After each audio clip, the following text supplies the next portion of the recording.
counties now have been counting their mail-in ballots. They're done with most, but every time they count a new batch, they come in. This is Lehigh County. Look, and again, this is important as we go through these counties because this is happening almost every time.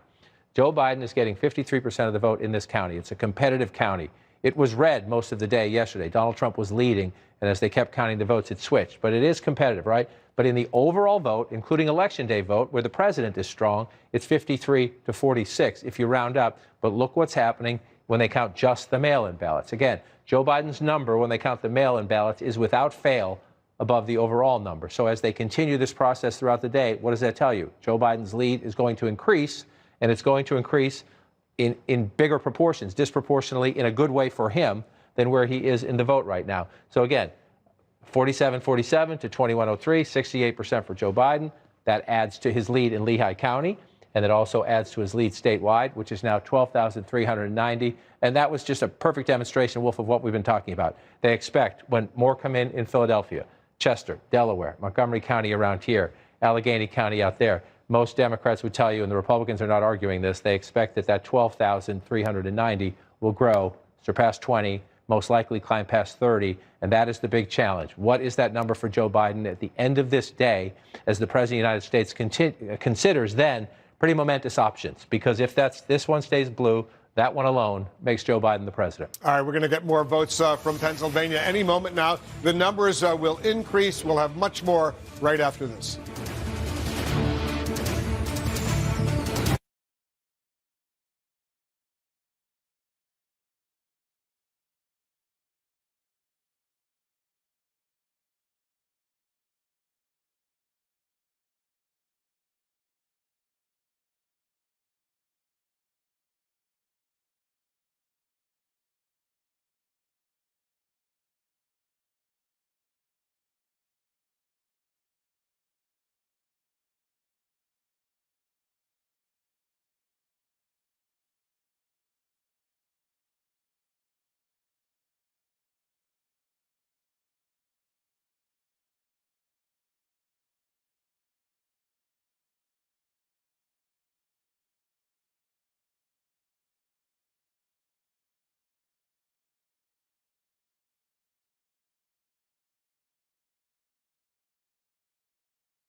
On this fourth day of the presidential election, America's choice is becoming clearer by the hour.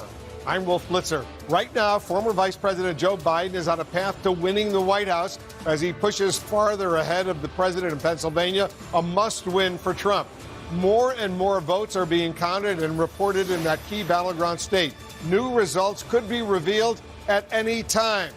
We're also standing by for an update on the vote counting in Nevada, another important battleground. This nail-biter election is playing out in Pennsylvania and Nevada, as well as in Georgia and Arizona.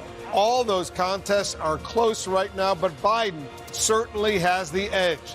The driving question right now, will Biden reach 270 electoral votes soon? He's close to winning that number with 253 right now.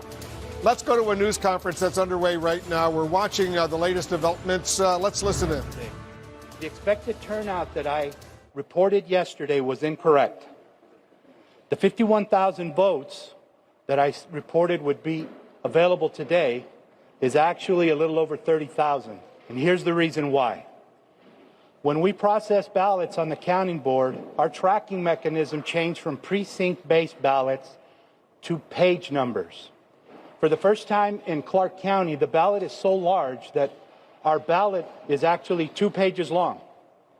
And so they have to track that when we scan ballots so that we can verify that the count on those pages is correct. My staffer inadvertently and mistakenly reported to me that there were 51,000 precinct ballots to count yesterday, and in actuality it was 51,000 pages. So that explains why, when you saw the updates today, you only saw 30,000 instead of the 51. However, the universe of ballots that I communicated yesterday is still accurate. The only thing you need to do is take it down approximately 20,500 from the 51 to the 30,000. But the 63,000 ballots that I reported yesterday are in the system in various stages. So those will still expected to be reported. Beginning today, we will begin to report our results 2 times a day. So you've already seen the update for this morning. In the afternoon, we will be putting up a fresh report on the mail ballots that have been read into the system sometime before 4 o'clock. We're required to report to the Secretary of State first. Once they've indicated to us that they've received it and it's verified, we'll be able to post on our end. So rather than give you a specific time, I'll just tell you that it'll be sometime before 4 p.m. Now, one more time, I'd like to go through the ballots that are separate from that universe that I reported. We still have the provisional ballots. All of our laptops from Election Day have been downloaded, so all of that information is available to my staff. Today, we will start in earnest reviewing provisional ballots. There are 60,000 of those to go through in various categories. Now, I want to remind you that we have to coordinate with the Secretary of State because, again, we are not a top-down registration state. We work from the bottom up. So all 17 counties have to report to the Secretary. They still have not given me the instructions. I know that they're on the way. But at some point, they'll let us know when to send our report up, and that will be the tool that they use to match against the other 16 counties in Nevada to make sure that nobody's duplicated a vote in one county to the next, because we want to prevent that. Once we do that, we can begin to release the provisional ballots into count. However, that won't happen until the Secretary of State verifies that report. A reminder that the ID required voters, their deadline is today at 5 p.m. For those who were required to provide an ID, that has to be sent to us by 5 p.m. today. We have a cure line available at 702-455-6552, where we have staff available to assist those individuals with getting that into us. The U.S. mail update for this morning. We received 241 ballots in today's mail that will be added to that number that I'm calling my universe of ballots to be counted. It's looking pretty clear that the number of ballots is going to continue to go down. However, I wanted to ensure the general public, we have been working very close with our regional supervisor at the U.S. Postal Service, and they're doing an excellent job of reviewing all of the post stations here in Clark County. In fact, they have them sweeping regularly more than once on a daily basis. And if they identify anything that needs to be delivered to the office, they get it to our office within 3 to 4 hours. It doesn't even go to the process of having it set up for us to pick up. They are physically delivering those. So we appreciate their effort. They're making sure, just as we are, that we're counting every ballot that's eligible to be counted. So our thanks to the U.S. Postal Service locally. The cure process is another group of ballots that we need to process. They have until Thursday, the 12th of November, to cure that. My staff will not leave this facility until we've counted all of those ballots that have been identified as curable. AB 4 was very clear in the legislative special session that we have to have all ballots counted by November 12th. And with that, I'll open it up for questions. Remember, you need to be at the mic. Good morning, right there. Right there, whoever's due. Yeah. Yeah, good afternoon, or good morning, Mr. Registrar. Can you tell us the number of ballots that you expect in this afternoon dump? So you said the 31,000 was the total for this morning. It won't be, or 30,000. It won't be. It was not 31,000. I'm sorry, yeah. 30. Can you, so let's just be clear here. 30,403 was the increase. 30,403. This afternoon, before 4 p.m., how many do you expect? Because we're starting to dump 2 reports a day, I can't accurately give you that number. The only thing that I can tell you is the numbers that I reported as my universe of ballots that need to be counted is still accurate. So we know we're going to need to get approximately 63,000 ballots into the system. So still 63, go ahead, I'm sorry. 63,000 over the next couple of days will be entered into the system. Okay, so 63,000 still outstanding, 30,000 this morning, and TBD, you don't know how many this afternoon? No, I can't give you that number accurately because we've changed to a 2 report in the day. And so they're going to work as hard as they can. They're being very efficient back there in the way that they count through the ICCs. So we'll get as many in as we can, and then we'll continue to read after that report, and there will be another report tomorrow morning with whatever we read this afternoon and evening. Okay, thanks. This is my colleague, Jolene Kent. Hello, Thank Jolene. you, Jacob. I know we talked about the pace yesterday, but there's increasing pressure on your county to count faster. You have the capacity to count 71,000 ballots a day. Why not process that number, Joe? As I described yesterday, the process is very deliberate in the way we process here. So through the Agilis, which is our mail ballot processing system, that's the first step. That Agilis machine will verify signatures, and then those that aren't verified as a match, that has to go to a manual physical process. And there are 2 steps in that process where we have staff running through those. We have to run those through those 2 steps, and then at that point it moves to our counting board. Our counting board then works to verify those records to make sure that our batches are matching and that we're reconciling correctly. And they go through the process of separating the ballots and getting them over here for us to count. So there's no speeding up that process. As I indicated yesterday, we're going to continue to count and make sure that we're being accurate. We're anticipating and hoping that with the number of ballots that we see now, we should hopefully be ready to have a final count on the majority of mail ballots by Sunday at some time. By Sunday. And what's your message to all of the people out there watching Clark County who say, come on, let's go, hurry it up? I think I mentioned yesterday that our priority here is to make sure that we're accurate in what we're doing. So we're not interested in moving as fast as we can. We want to be accurate. We're very fortunate at this point that we've had staff working for many days and they're very efficient in what they're doing. So we're confident that the work is being done accurately. And that's what our main goal is. Thank you. Can you talk about the circumstances that require an ID? What are those ID required ballots? Because there's quite a lot of them. And how are those different from the other ballots that need to be cured? The easiest explanation for the cure is that those voters who send back a mail ballot that is not signed at all, or that has a signature that doesn't match all of our history of signatures in the system, they enter into the cure process. All right, so we're monitoring that news conference. Joe Gloria, the Clark County, Nevada Registrar of Voters, giving us an update on what's going on. Clark County, as we all know by now, we're learning a lot about geography throughout all of this country right now. Las Vegas, that's the biggest chunk, 72% of the population of Nevada right there. He says there are still 63,000 outstanding ballots that have to be counted in Clark County. Right, and so obviously, if you look, it's 72%, could be as high as 73, 74%, depending on turnout statewide. But this is more than 7 in 10 votes cast statewide will come out of Clark County, Vegas, the growing suburbs around it. And so this is a big challenge, right? So you count those 60,000 votes, you see what it does to the winner. Normally, especially if you post a decent win, you get a big win out of Clark County, you're almost always the statewide winner. That is the challenge as we go forward here. So we'll wait here, and you could hear in the reporters' questions, there's some frustration. Why is this taking so long? It's Friday, I believe, and the election was on Tuesday, and they've been very, very slow in Clark County. And frankly, Mr. Gloria had to come out and correct something he said yesterday, which just adds, at a time when people want to know the results, it adds to the confusion. So at least he's taking questions. We applaud the transparency, but he dug his own hole, if you will, asking the questions about these. So we're waiting for the vote here, and this is a place where you see that lead for Joe Biden. It's actually come down a little bit. Joe Biden is leading in Nevada. He doesn't need it if he wins Pennsylvania. But it's interesting to watch because this was a Hillary Clinton state. This would be a Biden hold. Just in a few of these counties as they've come in recent hours. I want to come out here to Douglas County. I just want to use this as one example. Again, these are not mind-blowing numbers by any chance because you see it's a smaller rural county out here. But just one little thing here that's happened in the last couple hours. You get votes coming in, and the president gets 3292.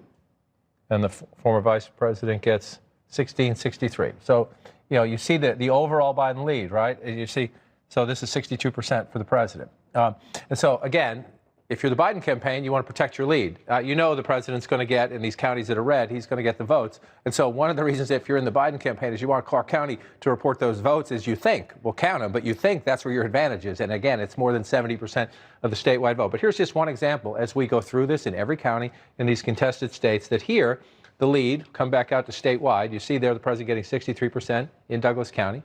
Statewide, the former vice president, Joe Biden, still has a lead, but it has been shrinking a little bit. 92% of the vote is in. Let's take another quick break. Much more of our special coverage coming up. We're taking a close look at Pennsylvania when we come back.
Welcome back to CNN's coverage of the presidential election. Lots going on at this hour. Votes are being counted. Campaigns are strategizing. Let's check in with Jeff Zeleny, who's in Wilmington, Delaware, where the Biden campaign is. And Jeff, you reported last hour that the former vice president, now possible, we don't know yet, we haven't called anything, president-elect, is preparing for a primetime address this evening. Tell us more.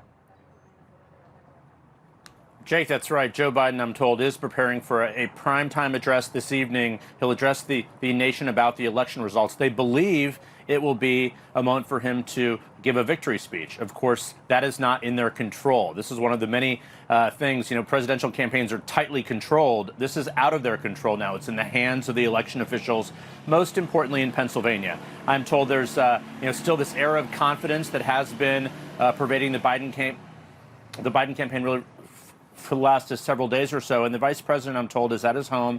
He's been with his family this morning, also looking ahead, working on possible transition names to be announced, but they are not getting ahead of themselves on that. So he is going to be delivering a speech. And Jake, this is going to be steeped in history. As we've said several times this morning, he first ran for president in his 40s. He was the youngest person in that race in 1988. Now, in just 2 weeks' time, 2 weeks from today, he turned 78 years old, the oldest American ever elected president, if he is elected president. And it is a different time than he could have ever imagined when he got in this race. He would also be the second Catholic ever to be elected president. So he's someone who likes to go to a mass before election days, before big primary days.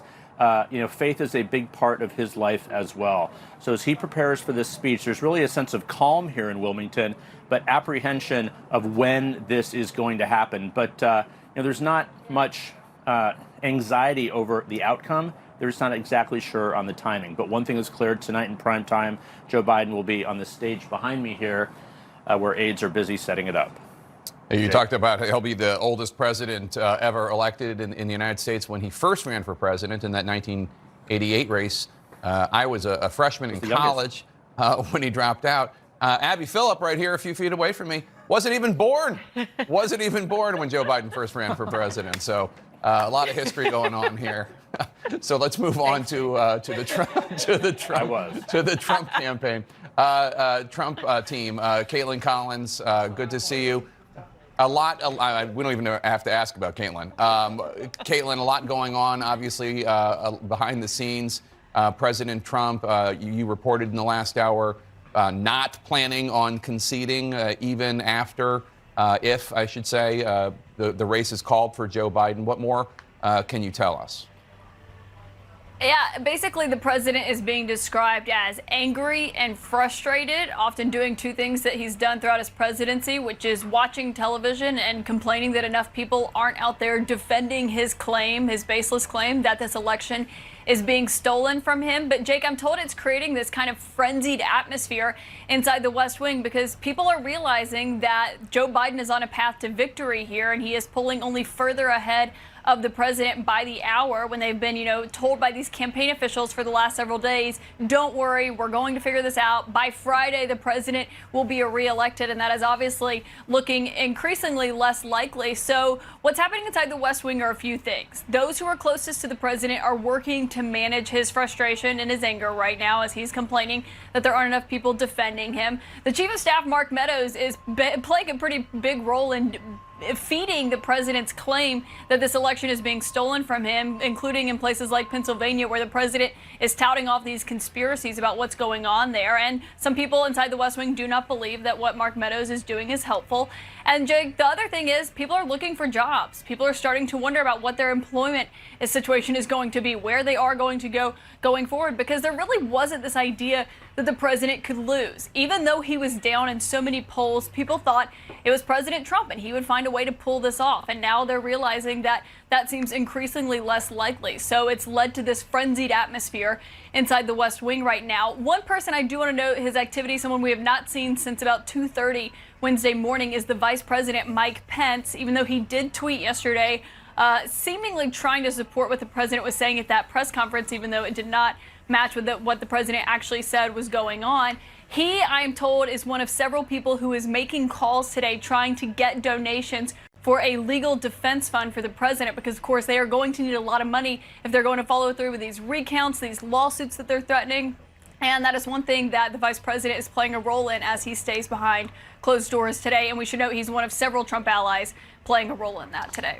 Caitlin, before I let you go, we were talking to Ben Ginsberg, the noted Republican election lawyer, not long ago, and I said that I hadn't seen any credible evidence of election fraud at all. Certainly not widespread, certainly not enough that could change an election, but also just, frankly, I haven't seen any evidence of election fraud, period. When the Trump team makes these allegations, other than the easily debunked stuff that is, that you can read on the dark recesses of the internet, are you seeing anything that rises to the level of this looks real, this looks serious? No, and I'm getting a lot of text from unhappy campaign officials because we've been calling these claims, these allegations from the president, baseless. But that is what they are, Jake, and they are not able to point to hard evidence that they are taking to court to show that there is this substantial voter fraud that they're talking about. And there are little ways that you can see through what they're saying. Things like yesterday you saw them bring out this woman in Nevada saying that she had her ballot stolen, she believed. And later we actually heard from the Secretary of State who said they investigated it, they looked into it, they talked to the woman, and the signature on her ballot matched her signature. So they believe that she was actually the one to fill out that ballot. Another thing is they're talking about how they believe they didn't have poll watchers in certain locations in places like Philadelphia. Jake, a Trump campaign attorney, admitted in court yesterday they did have their people in the room. They were just complaining about how close they were. So things like that is not building a lot of credibility for the people that are making these arguments. And of course, the White House has long struggled with credibility when it comes to these allegations of voter fraud, because the president has been claiming it since the day he took office, the day I started covering him. And now he is ending his presidency potentially by making more claims like this that they are struggling to justify. All right, Caitlin Collins, thanks so much. Excellent reporting. Appreciate it, as always. And while we were talking to Caitlin there, Joe Biden's margin in Pennsylvania increased even more. You can see now he has 13,371 votes more than Donald Trump in the Keystone State in Pennsylvania, which is a pivotal state. If Joe Biden were to win that state, he would have 270 electoral votes, and he would be the president-elect. We have not declared that. We have not projected that. But if he were, that would be the ballgame. It would be. And the Biden campaign, never mind Joe Biden, his family, Senator Harris, her family, they're kind of in suspended animation right now. They've been like this for the past, 12 hours because they're waiting for the moment when Pennsylvania most likely will have another wave of votes, and the expectation based on the way it's going is that that will increase and it will make it as obvious as it is to them that he will be the president-elect. But obviously, as you said, nobody is there yet. In the meantime, what they're doing, Jeff Zeleny reported that the former vice president is going to give a speech later on tonight. They're working on that speech, and I'm told that the content of that is going to be everything we've heard from the former vice president since the first day that he announced his candidacy, which is the whole notion of bringing the country together. He's going to really lean into that theme, as he has done so many times. And obviously, given where we are right now, it's going to have a lot more meaning. Yeah, for Democrats right now, though, they also want to hear from Joe Biden a little bit of a channeling of their feelings of, frankly, relief after working for 4 years to get Donald Trump out of the White House. I mean, this has been a stressful week for a lot of Democrats who, on Tuesday night, were panic-stricken that Joe Biden had lost. And now they're looking at the possibility that he might not lose. And I think that there's a lot of pent-up desire for Democrats to feel validated, to not feel like they're going to be pushed aside in the interest of trying to extend an olive branch to bad faith actors, frankly. And so this is the balancing act that Joe Biden's going to need to do tonight.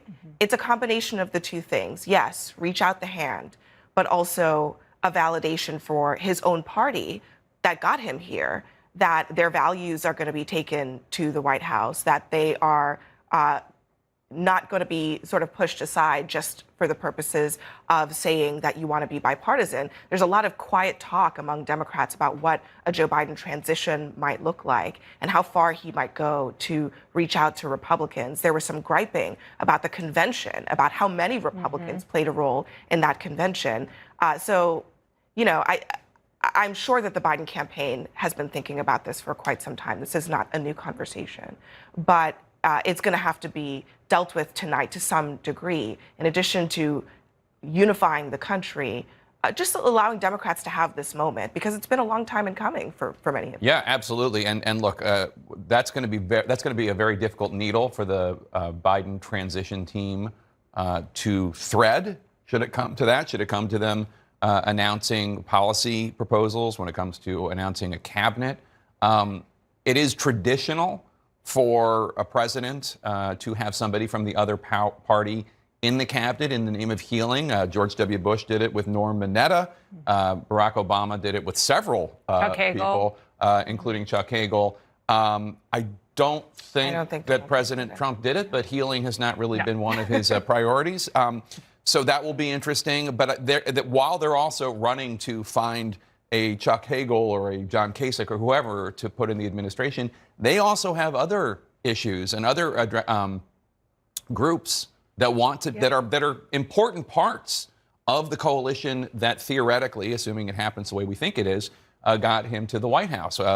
People of color, progressives, Bernie Sanders. There's been talk of Bernie Sanders wanting to be Secretary of Labor. Elizabeth Warren, there's talk of her wanting to be Secretary of the Treasury. Yeah, so I mean, there are a lot of competing values. And I just want to take one more moment. You did this earlier, and I want to do it again, which is when Senator Kamala Harris gave her speech at her convention, such as the convention was, we all took a moment to acknowledge what an incredible moment it was for girls, for women, for people of color to see themselves represented that way. And we are on track to have this moment, as you acknowledged very eloquently a few hours ago, to have the first woman of color vice president in the history of the United States. And what a remarkable moment that will be should we get there, and we think we will.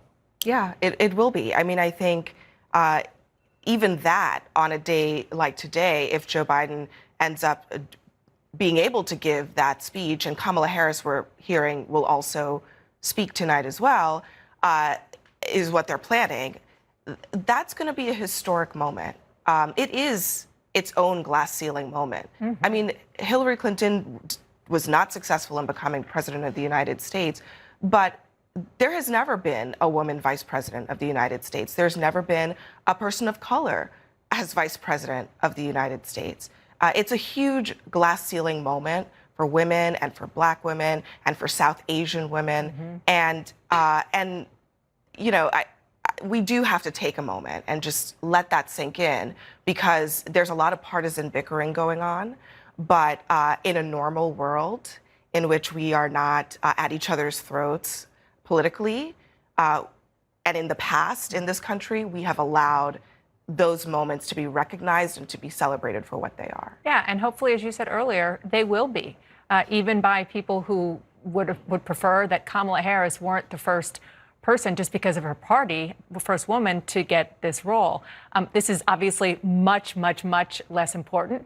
But the other thing, as you were talking about Senator Harris, is her husband. This is going to be the first time we're going to see a second spouse, a second man, a second dude, whatever they're going to call him, which is going to be a whole nother dynamic. Not to mention the first Jew in that. There you go. I didn't even. That building. That's true. So there are a lot of norms that are going to be busted, assuming that this happens, and you know, we'll have a lot of time to talk about what it means and just the role of, you know, we've already seen in lots of situations in politics. The woman in the spotlight as the candidate, as the front person. And, you know, when I asked Senator Harris about this in an interview that I did a couple of months ago about it, she said, well, you know, we're partners, which of course is true. And any man would say that also. But it is a new thing. And she embraced that. She said, we're going to move things along, and we're going to represent these dynamics that you're seeing across the country and families everywhere. It's different now. And this is a time we're going to see it in the White House and the executive branch, and obviously over at the Naval Observatory. So, I think... Assuming this happens. Assuming it happens.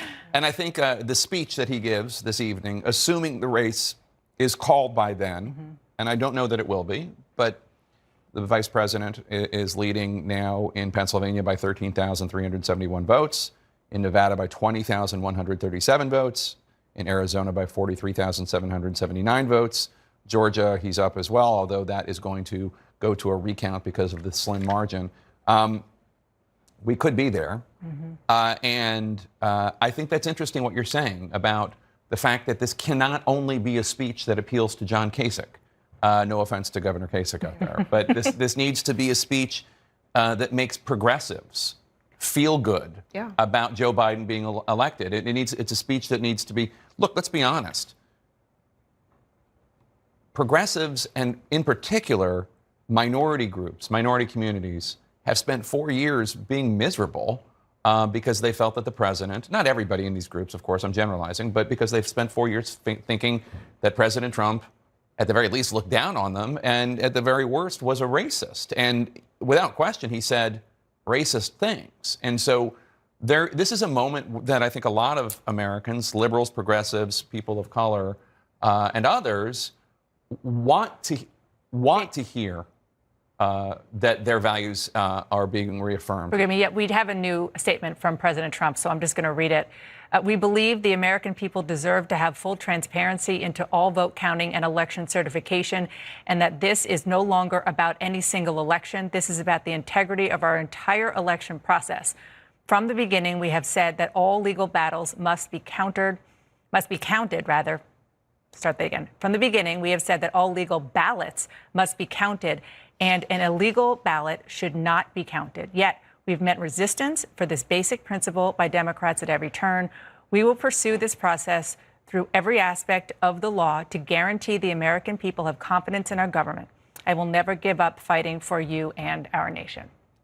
I mean, okay, where's the evidence of any malfeasance? I mean, that's just that's a nicer sounding statement that somebody crafted for him than what we've been hearing from him for the last several weeks and months. But the same bottom line applies, which is, where is the evidence that that has not happened? I agree with you. I totally agree with you. Evidence, all of that. But the fact that he allowed somebody to craft this in his name feels like a little tiny, maybe a toe into the idea that maybe he's coming to grips with what could happen. A toe, half a toe. Nope. In some ways, Dana, it feels like what they're actually doing is putting on paper that they believe the entire American election system is corrupt and is broken. All right. Yeah, and that's a real problem. I do not think that beyond there's no evidence for that. You have to have the evidence first before you make such a we really are past the point of pivoting. I mean, I didn't say pivot. I never said pivot. It's implied. What my hope is that perhaps this is the beginning of getting him to the point where he recognizes things. But you know what? We have a long way to go, and they are going to have time if they find that evidence to present this in court, because you can make a political statement like this, but political statements don't work in courts of law. And in order to actually challenge an election, you have to do it in a court of law. And if you don't have the evidence, it's not going to go anywhere. The way this works is the evidence comes, then the complaining. Absolutely. That's not how they're doing this. Trump is doing the complaining, and now they're running around looking for the evidence. I'm totally agreeing with you. Well, I'm not going to applaud the president's new tone. Joe Biden's. Neither did I.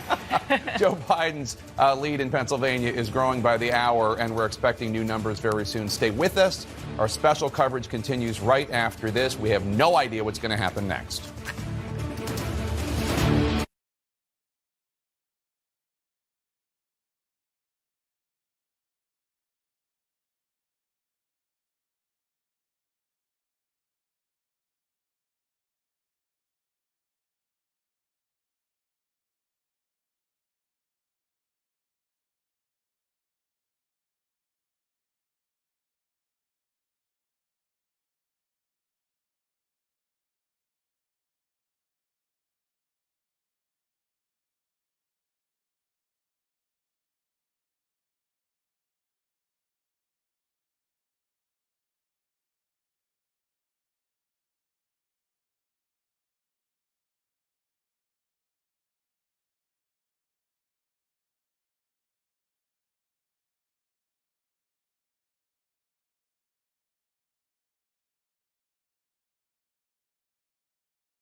Joe Biden took the lead earlier this morning. He's still got a lead. It's growing in Pennsylvania. He's 13,374 votes ahead of Donald Trump, 49.5% to 49.3%.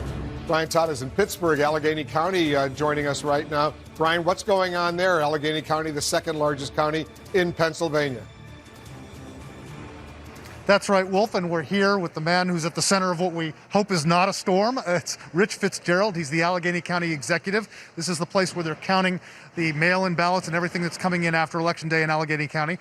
First, sir, I know that the return board here was counting ballots that were damaged earlier, and they're starting to count ballots from military and overseas. Yes. Do you have any results for us? We don't have any results yet. They won't be posting them probably for a few more hours, but we got about 3,000 ballots that are being processed, the traditional regular mail-in ballots that come from throughout Allegheny County, and then it looks like about 3,500 or so military ballots. So I'm told that maybe by 5, a little after 5, we may be posting those 6,500 or so ballots. 35,000 plus, though, total mail-ins and other ballots that came in on or after Election Day. How long do you think it'll take to get through all of those and count them? Well, these are all before Election Day. Correct. I'm sorry. I just want to make sure. There's 28,000 that they'll begin looking at after 5 o'clock tonight. They still probably have another 3,000 or 4,000 that they're going through, making sure about the secrecy envelope, the signatures, the dates, all those different kind of things. So they'll work through the night. They haven't taken a break. They didn't even take a break for lunch, and they're going to keep moving on it. Have your observers here reported any problems? Have they complained about anything? No. As a matter of fact, when we swore in the election board this morning, we had the Republican chair as well as myself who were talking and basically thanking the workers. They're doing it in a good way.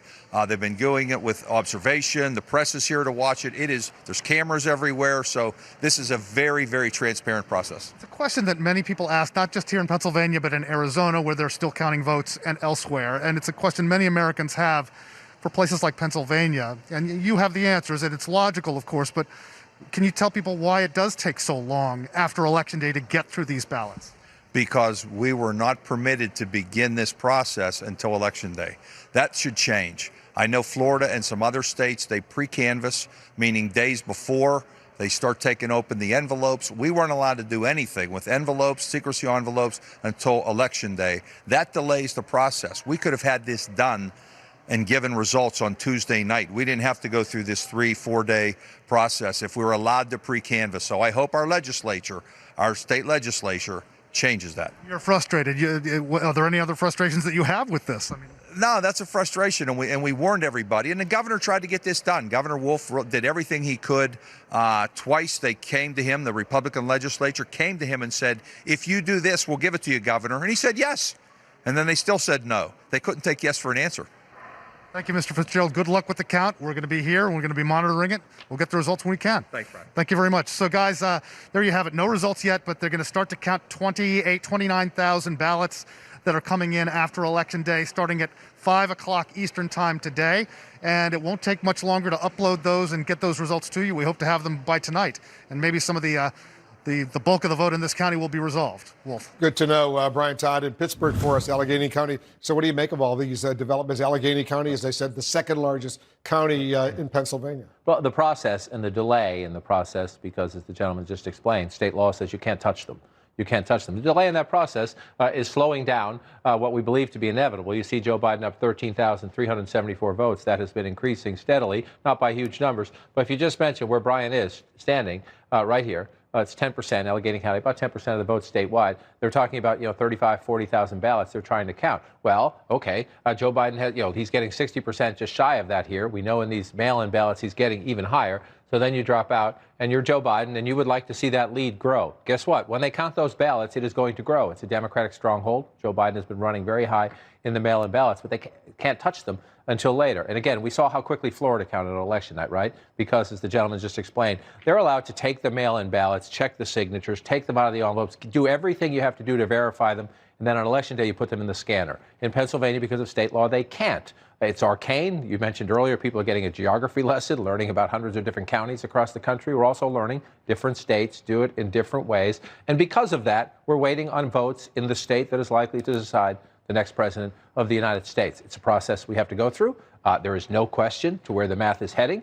Joe Biden continues to methodically build this lead.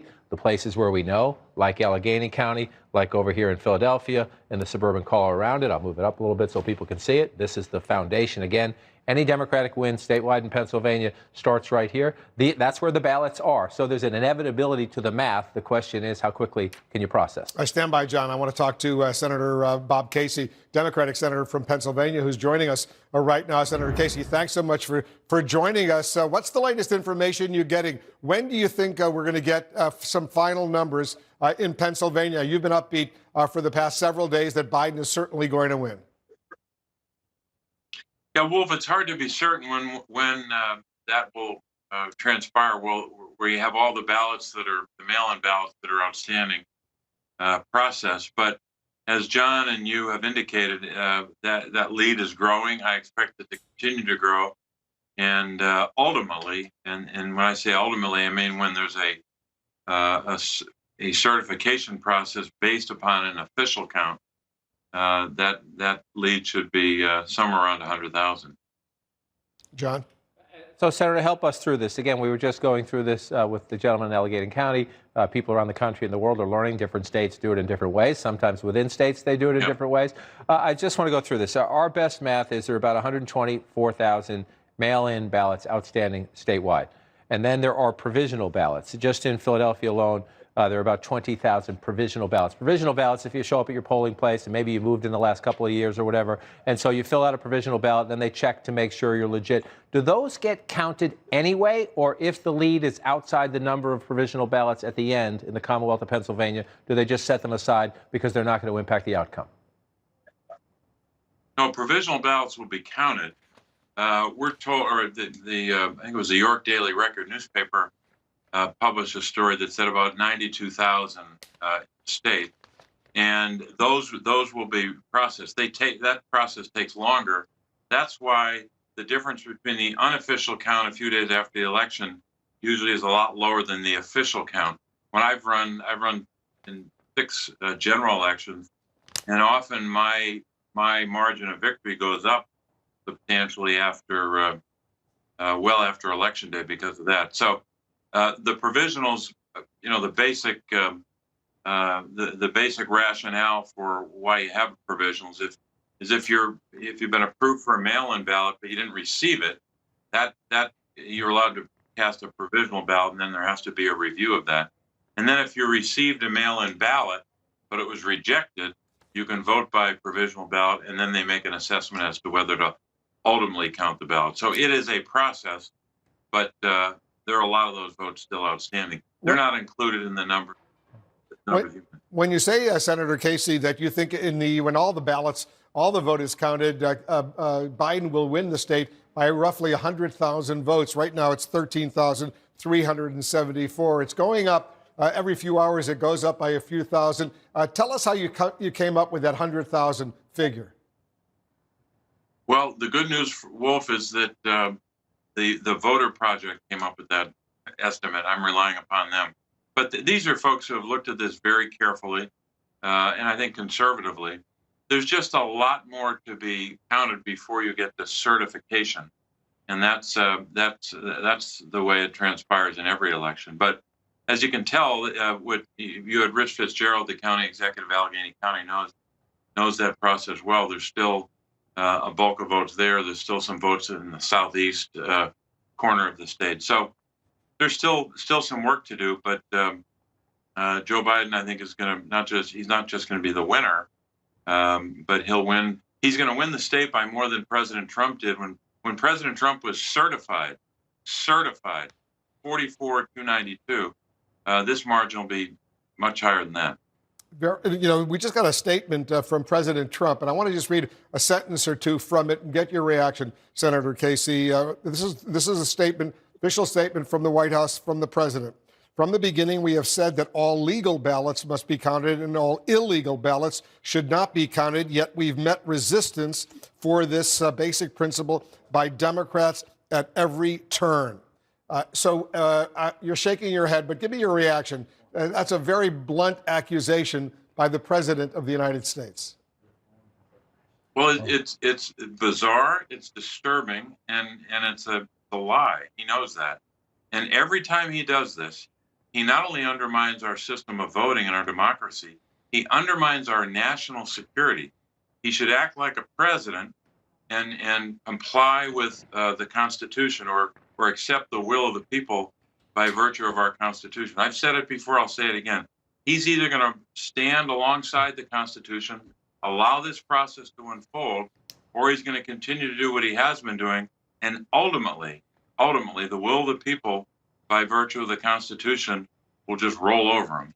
What he should be doing right now is focusing on the fact that we got well over 100,000 COVID cases every day. That's what he should be working on instead of just obsessing about what his political standing is. Your Republican colleague from Pennsylvania, Senator Toomey, agrees with you. He says the president's allegations of large-scale fraud and theft of the election are just not substantiated. That from Senator Toomey, the Republican senator from Pennsylvania. We'll stay in very close touch with you. Senator Casey, thanks as usual for joining us. Thanks, Wolf. Joe Biden is pulling further ahead in Pennsylvania. We're expecting more new numbers as the former vice president moves closer and closer to becoming president of the United States. More of our special coverage right after this.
We're nearing the finish line of this historic presidential election. I'm Wolf Blitzer. We're told former Vice President Joe Biden is preparing for the possibility of a victory speech tonight if he locks in a win over President Trump in the coming hours. That could happen at any time as vote counting continues in pivotal Pennsylvania, where Biden keeps adding to his lead. We're standing by for more results from that battleground. That's coming up.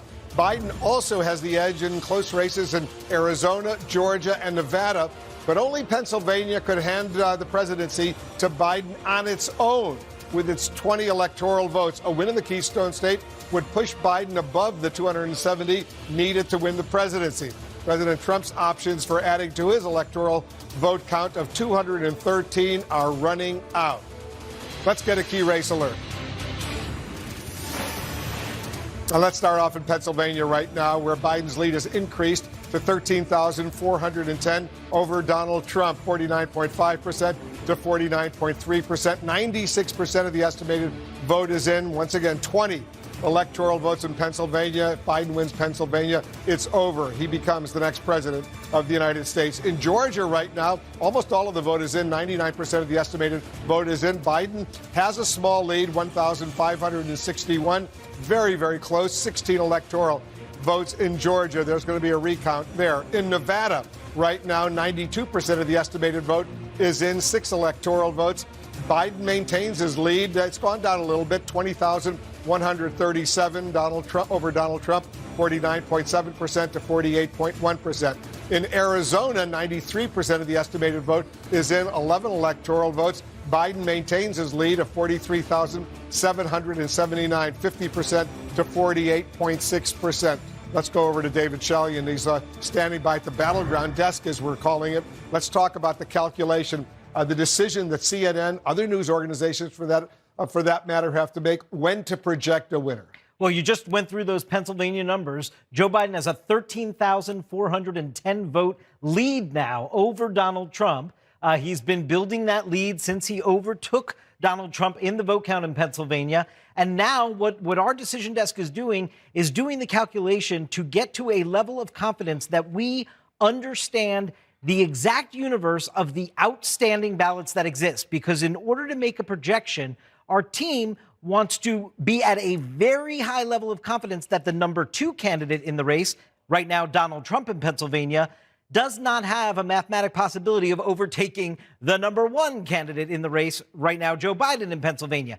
And until we can get to that highest level of confidence, that is when we would be able to make a projection. Getting to that level of confidence, Wolf, requires understanding exactly how many ballots are out and where they are. And as you've been seeing with John King throughout the day, as we get vote totals, we see the trajectory and the trend that Joe Biden is winning these vote-by-mail ballots overwhelmingly. There are still in pockets of Democratic territory.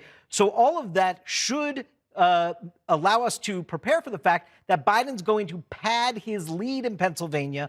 But again, we need to get a full understanding of what is outstanding so that we can get to that high level of confidence that Donald Trump would not be able to overtake Joe Biden in the vote count. That is when we will make a projection, Wolf. Very interesting indeed. All right, decision desk, they're thinking a lot about this, obviously, for good reason, John. It's not an easy decision for CNN to make a projection like that. Not an easy decision. If it was the first state we were projecting, it's not an easy decision because you have to be cautious and take it seriously no matter what. But it's especially not an easy decision to make, and you want to have extra caution and due diligence because if we call Pennsylvania, those 20 electoral votes would make Joe Biden the president-elect of the United States. So you want to triple check and be cautious. As David said, the trajectory is inevitable. So unless something surprising happens, we will get there at some point. But why rush it? This is the presidency of the United States at stake. The president is saying things that are frankly reckless and irresponsible about fraud this, fraud that. There's no evidence of that. But let's just let the magic work. And the magic is counting votes. That is the magic of democracy. 13,220 vote lead for Joe Biden now in the Commonwealth of Pennsylvania. Remember, at one point early on, the president led by more than 600,000 votes. But that is because the unique nature of this COVID campaign. The election day vote, you see all that red? That's the president's vote. He did a great job turning out his vote. More votes in the Commonwealth of Pennsylvania this election than 4 years ago when Pennsylvania was critical to his first election. But The Democrats have turned out more so far. And if we keep counting these votes, well, here's the math David Chalian was talking about. 13,220 votes ahead. There are about 124,000 mail-in ballots still to be counted statewide. We know 30,000 or so are in Allegheny County. That's where Pittsburgh is. Overwhelmingly Democratic votes. We know we still have some votes down here. I'll move this up a little bit. Philadelphia, in the city of Philadelphia, Joe Biden is getting 80% in the mail-in ballots. His number is even higher than 80%. It's overwhelming. We know there are a small amount left. You go to Montgomery County, you go to Chester County, you go to Delaware County. These are the suburbs around Philadelphia. They're populous. They're Democratic.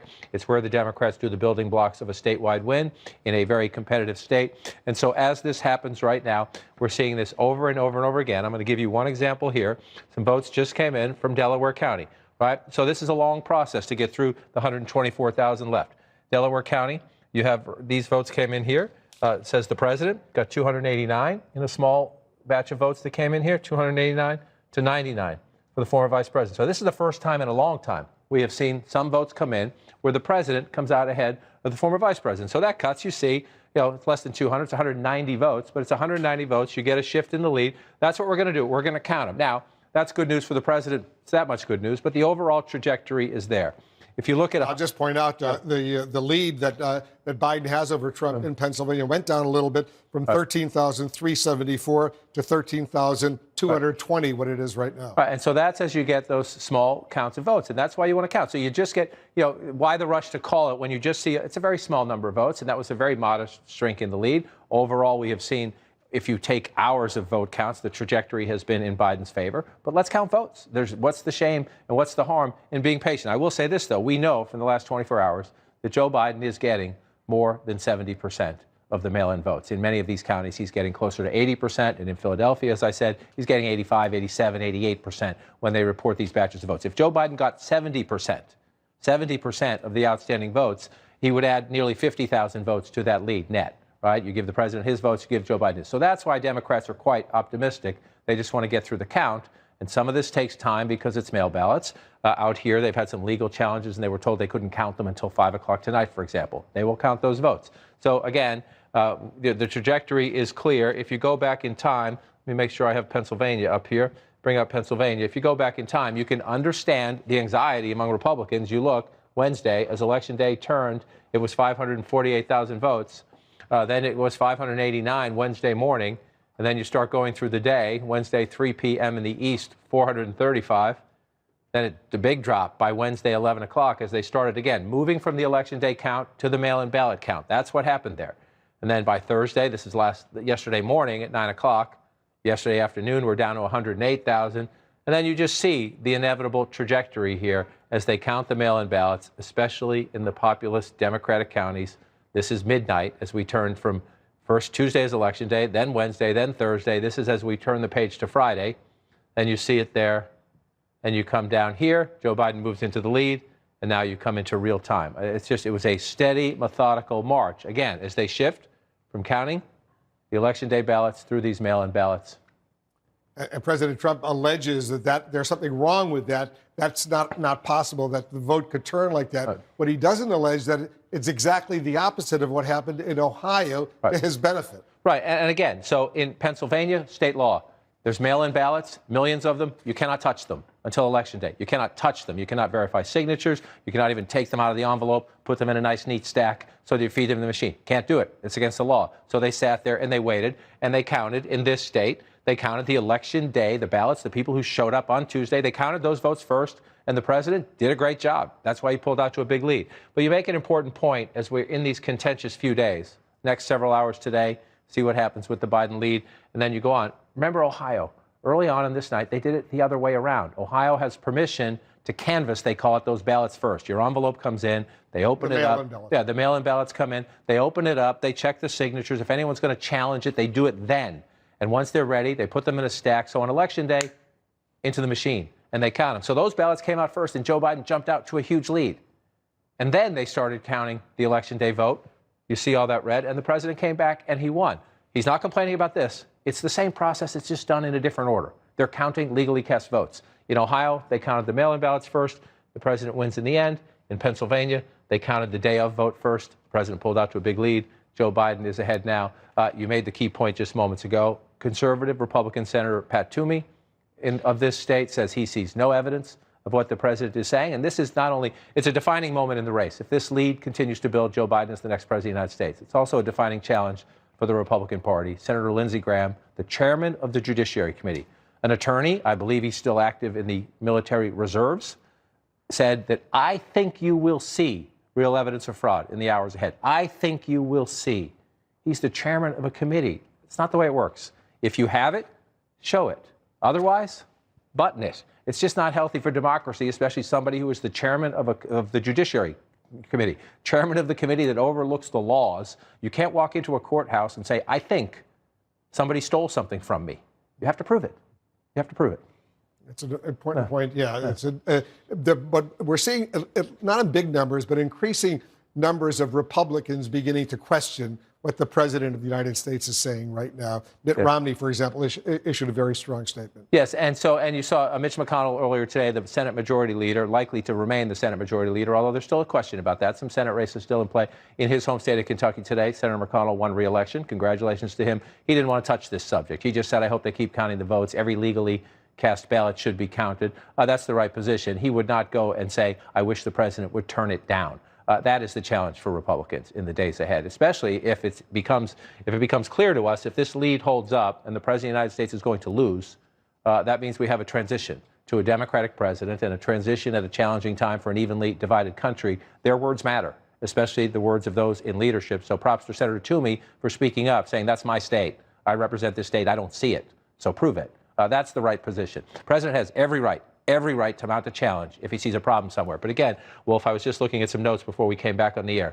Republicans saying they're preparing a possible legal challenge in Michigan. In Michigan, it's nearly 150,000 votes. Tell me your legal challenge in the state of Michigan. You're not trying to come into a position and say, oh my goodness, we found 10 or 15 votes in Detroit. It's 150,000 votes, nearly 147,000 votes. So what you're hearing is designed to generate outrage from the president's supporters, to generate things on social media, frankly, to raise money for a legal defense fund right now.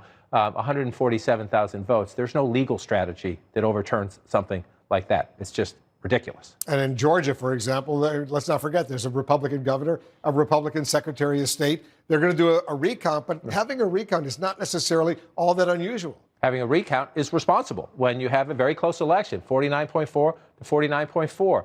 The state law allows it. The Trump campaign apparently has requested it. And again, there's a difference between exercising your lawful rights. Look how close this is, right? Look how close this is, 1,500 votes. If it were the other way around, the Democrats would be saying, could you please recount the votes in Georgia? You check the machines. You run the count again.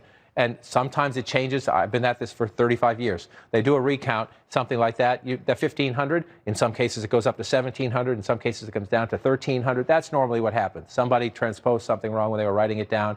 And instead of 1962, they wrote 1296, something like that. And you'll see a little bit of a change. Even a narrow lead like that, you very rarely see overturned. But why not? It's allowed. So have it. Do it, but do it calmly and do it within the rules and don't jump and down and scream foul. But you make a key point.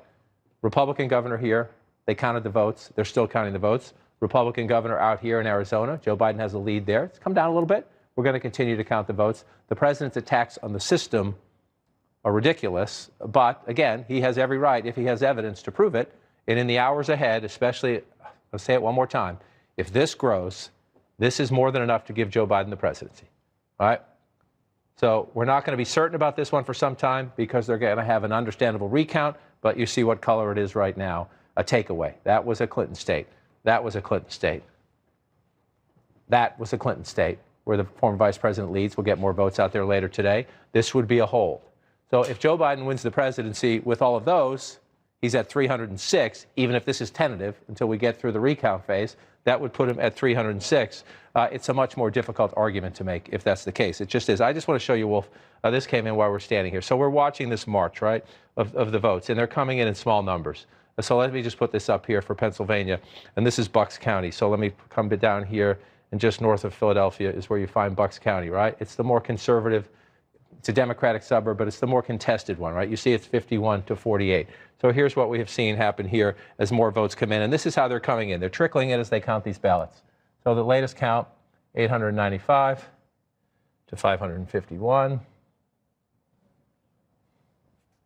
He gets 60%.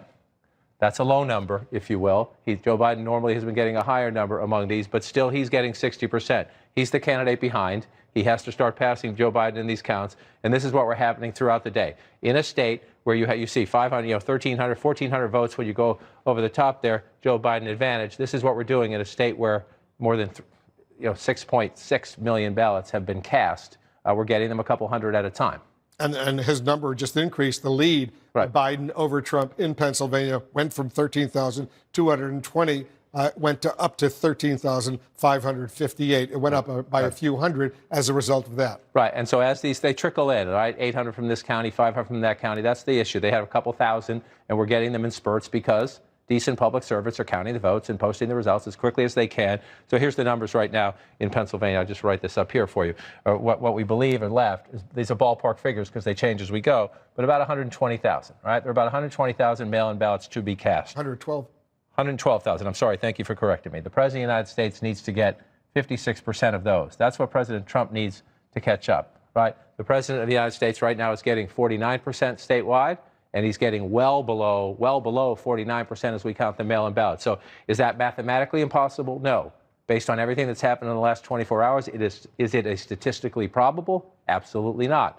So the march of the math here is in Joe Biden's favor. We just need to wait for them to continue and finish the vote count. Nothing wrong with being patient and letting them count the vote. Not at all. I'm enjoying your company. We stay as long as you want. We've been spending a lot of quality time together over here. What day is it? I don't know. It's a little intense. You know what? It's Friday and we're counting and math is fun. Yeah, all right. We're watching what's going on in Pennsylvania. The votes are coming in. We're going to take a quick break. Much more of our special coverage right after this. Well, I gathered after these.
Welcome to Election Day in America continued. I'm Jake Tapper in Washington. We are monitoring 4 battleground states. Georgia, in which Joe Biden is ahead by 1,554 votes. That state is going to go to a recount as requested by the Trump campaign. Pennsylvania, more than 100,000 ballots are outstanding and remaining to be counted. The president right now is behind 13,662. Joe Biden with the margin of victory there as of now. In Nevada, same thing except an even larger margin. Joe Biden up by more than 20,000 votes. And in Arizona, Joe Biden up by more than twice that, 43,779 votes. Things look good for Joe Biden, although not enough states have been projected in his column for him to yet be declared the president-elect. But it does look good for him. Let's go and check in with the Biden campaign, specifically with Jeff Zeleny, who covers the campaign for us. He comes to us live now from Wilmington, Delaware. Jeff, what's the latest there? Well, Jake, Joe Biden has spent many nights here and days in Wilmington waiting to get election returned since he first ran in 1972 for the Senate, but none like this, of course. The stakes incredibly high. But with that said, I can tell you there's a sense of calm around Biden advisors and indeed the Democrats watching all of this because they do believe they know where this is headed. But we should point out they thought it would have been resolved by now. That's why that stage behind me that you can see is where we do expect Joe Biden to come speak tonight. It is scheduled for a prime time speech to what he hopes would be a victory speech, but we will see if this race is called and finished by then. But he's also going to be joined by his running mate, Senator Kamala Harris, who also is going to be steeped in history of her own here. If they win, she, of course, will be the first woman elected vice president, first woman of color, of course, as well. So much history is just in the offing, but not quite there yet. But, Jake, I can tell you, the Biden campaign has declined to respond to every statement that the president has put out. They're not responding directly to every piece of litigation that they're doing. They're monitoring all of it, I'm told, with the lawyers in every state, but they are not responding point by point. So that is certainly a change from some days ago when we had this back and forth. The Biden campaign is quiet today and just watching the results. All right, Jeff Zeleny in Wilmington, Delaware. Thanks so much for that update. And Abby, I have to say it's probably wise given the amount of stuff that the Trump team is throwing against the wall to see what sticks for the Biden campaign to not feel that they need to respond to every item of junk that's being thrown. If you look at the transcripts from judges' rulings in Michigan and transcripts in Philadelphia, I mean, they don't have any evidence, the Trump team, of any serious malfeasance, and they're getting slapped down by judges. Yeah, in fact, in Pennsylvania, before the election, the Republicans in that state trying to challenge some of these mail-in ballot rules were asked to produce evidence, and they couldn't produce really any evidence. And that's one of the cases that they were not successful in, challenging some of these rules about drop boxes and deadlines for how long you can accept mail-in ballots in that state. It would be hard for me to see what the Biden campaign would even respond to. The president's latest statement today is incredibly nonspecific. A lot of the other claims that have been made over this last several days have been already debunked by officials in Nevada and in Arizona and elsewhere where they've been made. So, yeah, it doesn't surprise me at all that the Biden campaign is saying we're not going to duke this out in press releases, see you in court, because ultimately those statements say very little. The court filings will say a lot if they're able to produce actual. And Jake, Abby and I were just communicating with a Republican strategist about the fact that this is, in the words of this strategist, when you approach these things, there is the PR aspect and the legal aspect. And this Republican said to us, the Biden campaign is running a clinic on how to handle the PR track, meaning they're doing a really good job. Yeah. Just stand back and don't say much, let it play out. And the issue that Republicans have had since the minute that Donald Trump became the nominee is they have to deal with and work around the words and actions of the president, which doesn't always follow the track. This is the problem. That's exactly right. And somebody, I think it was Caitlin Collins was talking about, so much of the Trump era has been marked by the president saying something false, and then his people trying to figure out some way in which the remark was kind of, sort of near the neighborhood of true in some way. And that's what's going on in courts right now. And I just read a transcript of a court hearing in Philadelphia from yesterday in which the Republicans were trying to argue that the Trump team was not allowed to have observers in these counting rooms. Completely false. Not true. And the judge is asking the Republican lawyer, well, were there any Republicans there? Were there any Republican observers there? And eventually the Republican lawyer, the person representing the Trump side of it, had to confirm and acknowledge that there were a non-zero number of Republican observers in the room. A non-zero number. That's how, I mean, a lot of these lawyers twist themselves into pretzels. A lot of these lawyers need to watch out what they're signing their names to, because this is just crap. It's very difficult when you're dealing with a president who believes the conspiracy first and then waits for proof later, or maybe doesn't wait for proof at all. That doesn't cut it in legal proceedings. It doesn't work. And they might be on stronger legal standing if they just took a step back from some of these more conspiratorial claims, but they can't, because the president has already gone there. He's already gone out there and made wildly false statements about what's going on, and now they are forced to back it up. As they say, votes don't care about your feelings. New numbers continue to come in from Pennsylvania, which could make the election for Joe Biden. We're expecting more ballot counts soon. Our special coverage continues next. Stay with us.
And Pennsylvania is the focus now and probably until this race is called. I'm Anderson Cooper along with Aaron Burnett. Aaron?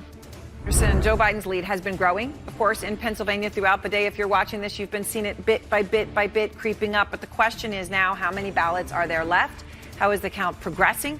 When will we actually know the outcome for sure? Yeah, and we are watching this vote by vote as the votes come in. We have reporters on both ends of the state of Pennsylvania where outstanding ballots remain. CNN's Kate Baldwin is in Philadelphia. CNN's Brian Todd is in Pittsburgh. Let's start with Kate in Philadelphia. Kate, what's the latest?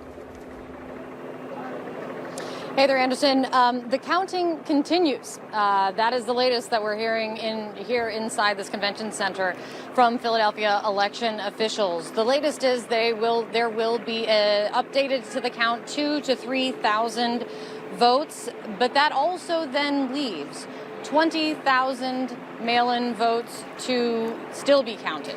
That includes some of those mail-in ballots that have issues that require an extra review, a secondary look, like date issues or signature issues, or simply could be overly creased and need to be fed in to the machines manually. On top of that, there is then also 20,000, which is an estimate they're giving us, 20,000 provisional ballots that they will be looking at. So that's the update on the count. But that press conference that we had a couple hours ago also left quite a few questions still today, Anderson, which include how much longer will this counting take? And the city officials, the officials in charge of this election, they are not saying. The estimate that they're giving is it could take several days to have them all counted. And they say that there's not a problem. There's no problem to report in the process, but the process has definitely slowed. And what they attribute it to is that this whole process with with the ballots that have issues, with the provisional ballots, it takes time. But this process has definitely slowed down, Anderson.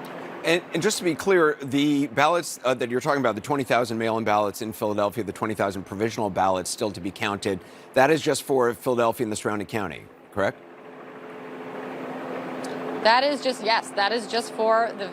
for Philadelphia County, and that also in that count does not include the segregated ballots, the ballots that have been received here after 8 p.m. election day and can be received until today was the final day.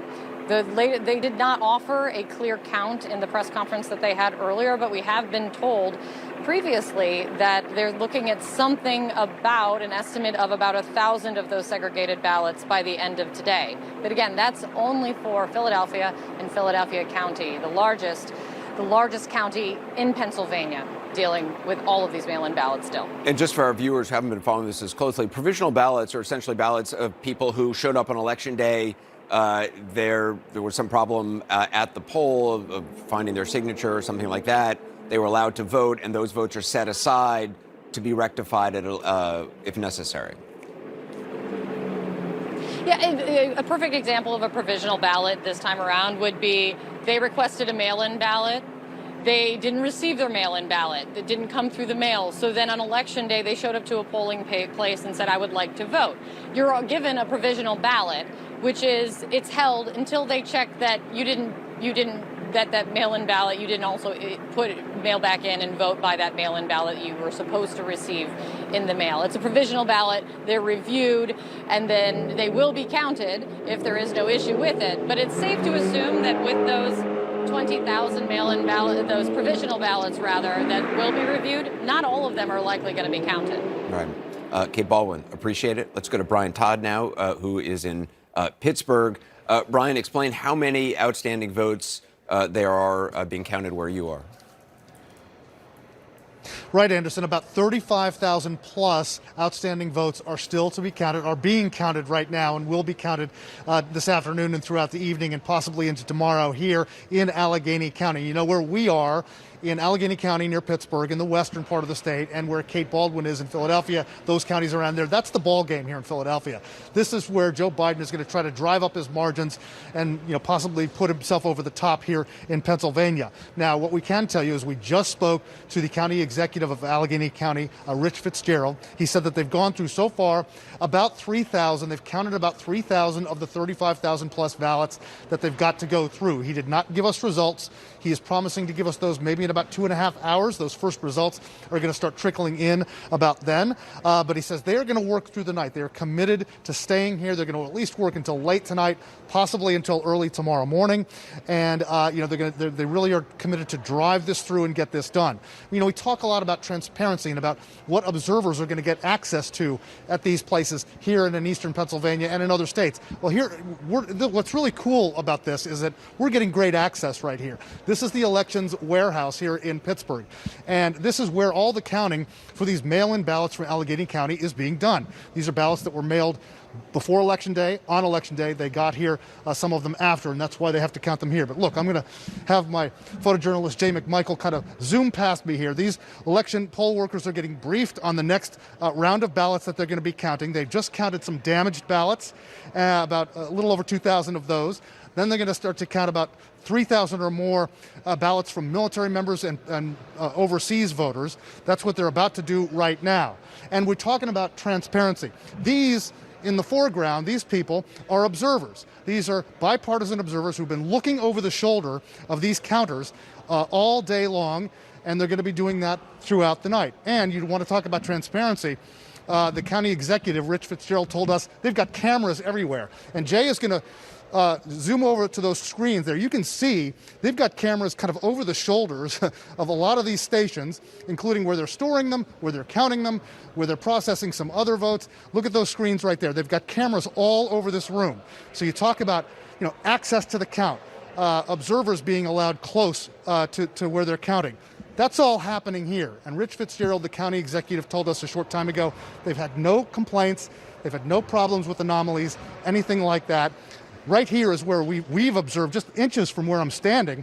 They're taking a break right now, but these people were counting damaged ballots right here, and observers were like 5 feet behind them, just behind those fences right there. So a lot of access, a lot of transparency here. It seems to be working well. It's a slow slog. Kate was just talking to you about that in Philadelphia. It takes time. They've got to open up these ballots, check for anomalies, make sure that they're above board. They've got 35,000 plus to go through. They say they're going to go overnight, possibly into tomorrow. So we're going to start to get some results trickling in a couple of hours, hopefully.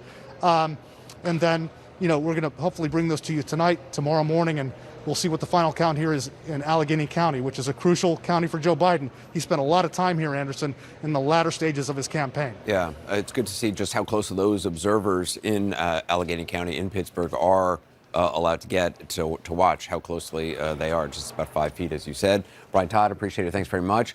Now where the race stands and how it got that way, let's go to Phil Mattingly for us. So the margin just got a little bit tighter in Arizona, I believe. Is that right? That's right. It's underscoring the fact that this is a live ball in several states right now. Joe Biden has a lead in several states, but Arizona is one of those places where, unlike Pennsylvania, unlike what we saw over the course of the morning in Georgia, the lead is actually narrowing. Right now, Joe Biden round up 50% to about 49%, 41,302 votes. So the big question is there enough vote outstanding for President Trump to catch up, given where this is? And that lead has been shrinking a little bit drips and drabs as more votes are counted. Yeah, it shrank substantially over the course of about a 24-hour period. Now it's starting to shrink a little bit less. However, President Trump, if you're trying to gauge where things stand right now, the vote that came in from Mojave County. I want to pull this out here, do head-to-head and where things stand. What we know about what came in from this vote is President Trump got 3,171 votes.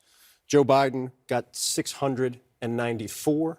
From a percentage perspective, President Trump is a little over 80%. Joe Biden at 17.5%. Now, a couple things to put in here as you look at that top line. Obviously, President Trump making up about 2,477 votes here. But the bigger issue right now is Mojave County. It's the fifth largest county in the state, about 3% of the population. But this is not where the major outstanding vote is. That, from a percentage basis, is what President Trump wants to see. He wants to be somewhere above 53, 54% in terms of margins for everything that comes in from here on out. This is a Republican county. Look at the margin. You expect the margin to be bigger here when that vote comes in. The big outstanding question, and what everybody in both campaign has their eyes on right now, is Maricopa County. Largest county in the state, about 60% of the voting population. We know right now now, there's roughly 142,000 votes outstanding from Maricopa. And here's where it gets a little dicier for the Trump campaign. The last batch of votes that came in from Maricopa, President Trump had a lead out of that batch of votes, but it wasn't the type of lead that he needs. And what I'm trying to say here is basically President Trump needs to be hitting a specific ratio, a specific margin, every single time vote comes in, especially large batches of votes from counties like Maricopa, to have an opportunity to close this gap.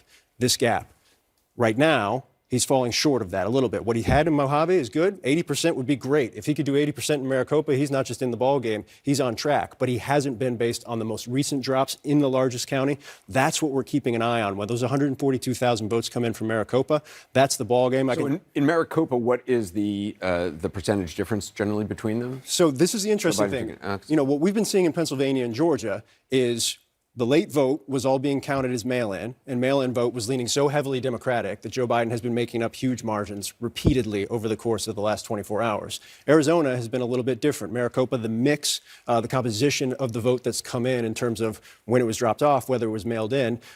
Maricopa, while Joe Biden is leading right now in Maricopa, you can flash back to 2016 and you get a sense of the county. Again, largest county in the state, 60% of the population. Donald Trump won this county back in 2016. It has been moving towards Democrats, home to Phoenix, push out into the suburbs, shifts in the demographics as well.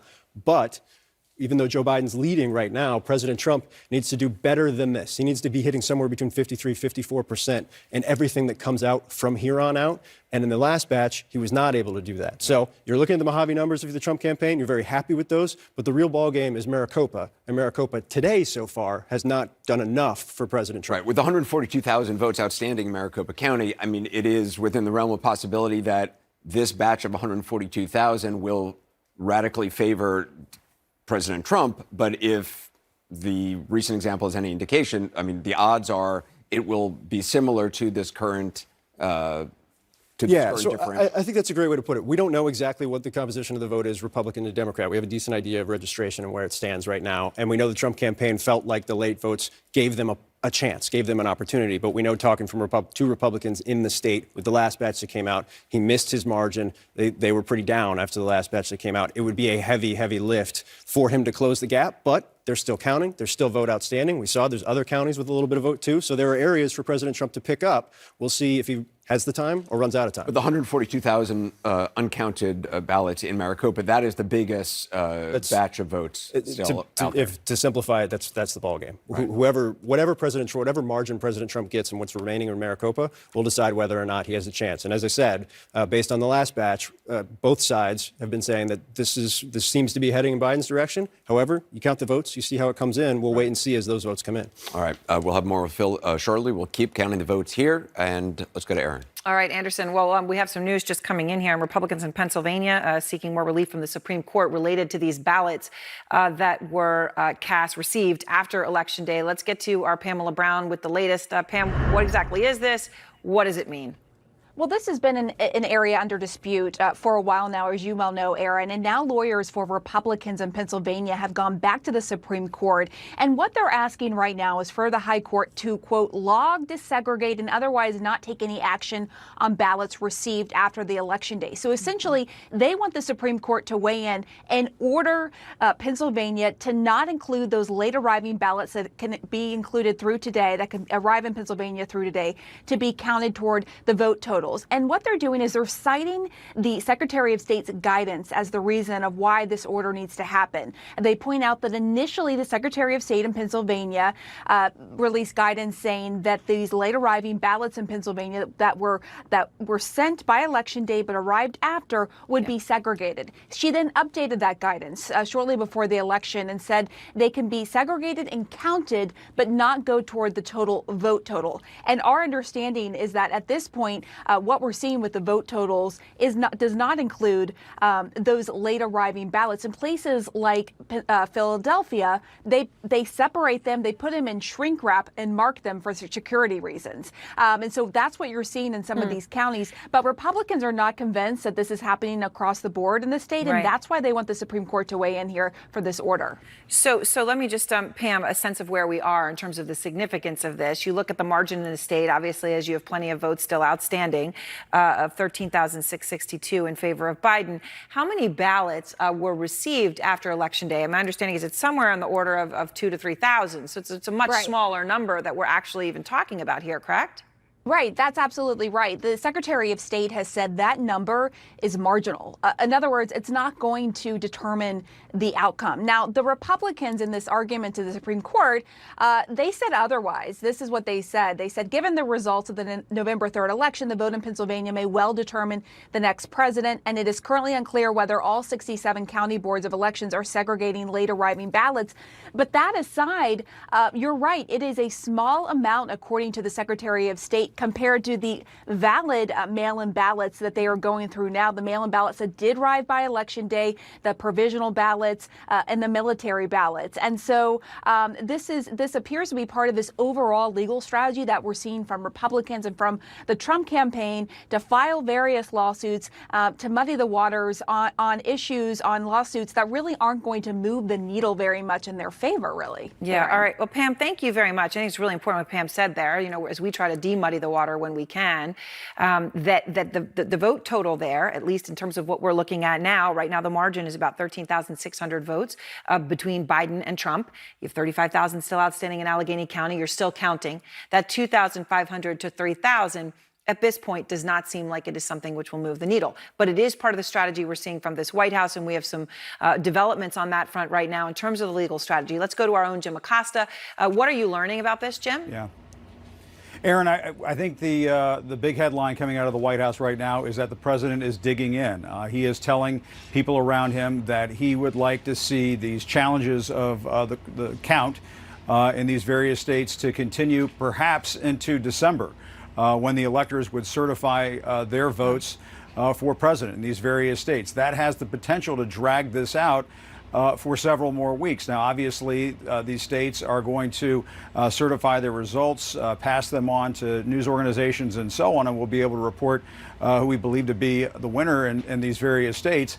But the president isn't accepting that at this point. He's telling people around him that he wants to fight this out for a few more weeks. Now, I will tell you, talking to my sources, Aaron, there are people around the president, many people around the president, who think it's just over. I talked to a senior advisor to this White House who told me earlier today it's over for the president. But at the same time, they have to be delicate about this because obviously he has the biggest megaphone of all, and they're trying to be careful not to disturb the delicate bird, if you will. I will also tell you, talking to my sources, is there are people inside the Trump campaign and inside the White House who are quietly backing away from this president. They are mindful of the fact that what happened last night was just an absolute disaster for the president. He offered up no substantial evidence, no evidence whatsoever to back up these false claims of election fraud and so on. And there are people nervous inside the White House, nervous inside the campaign that he's simply going too far.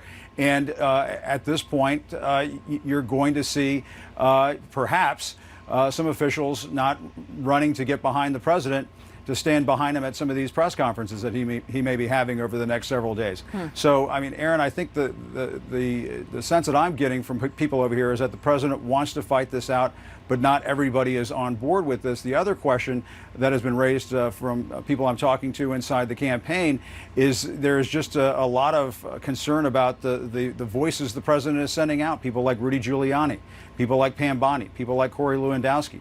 They're not seen as people who will calm down some of these folks inside the Republican Party, elected officials inside the Republican Party, who are raising questions about the president's concerns.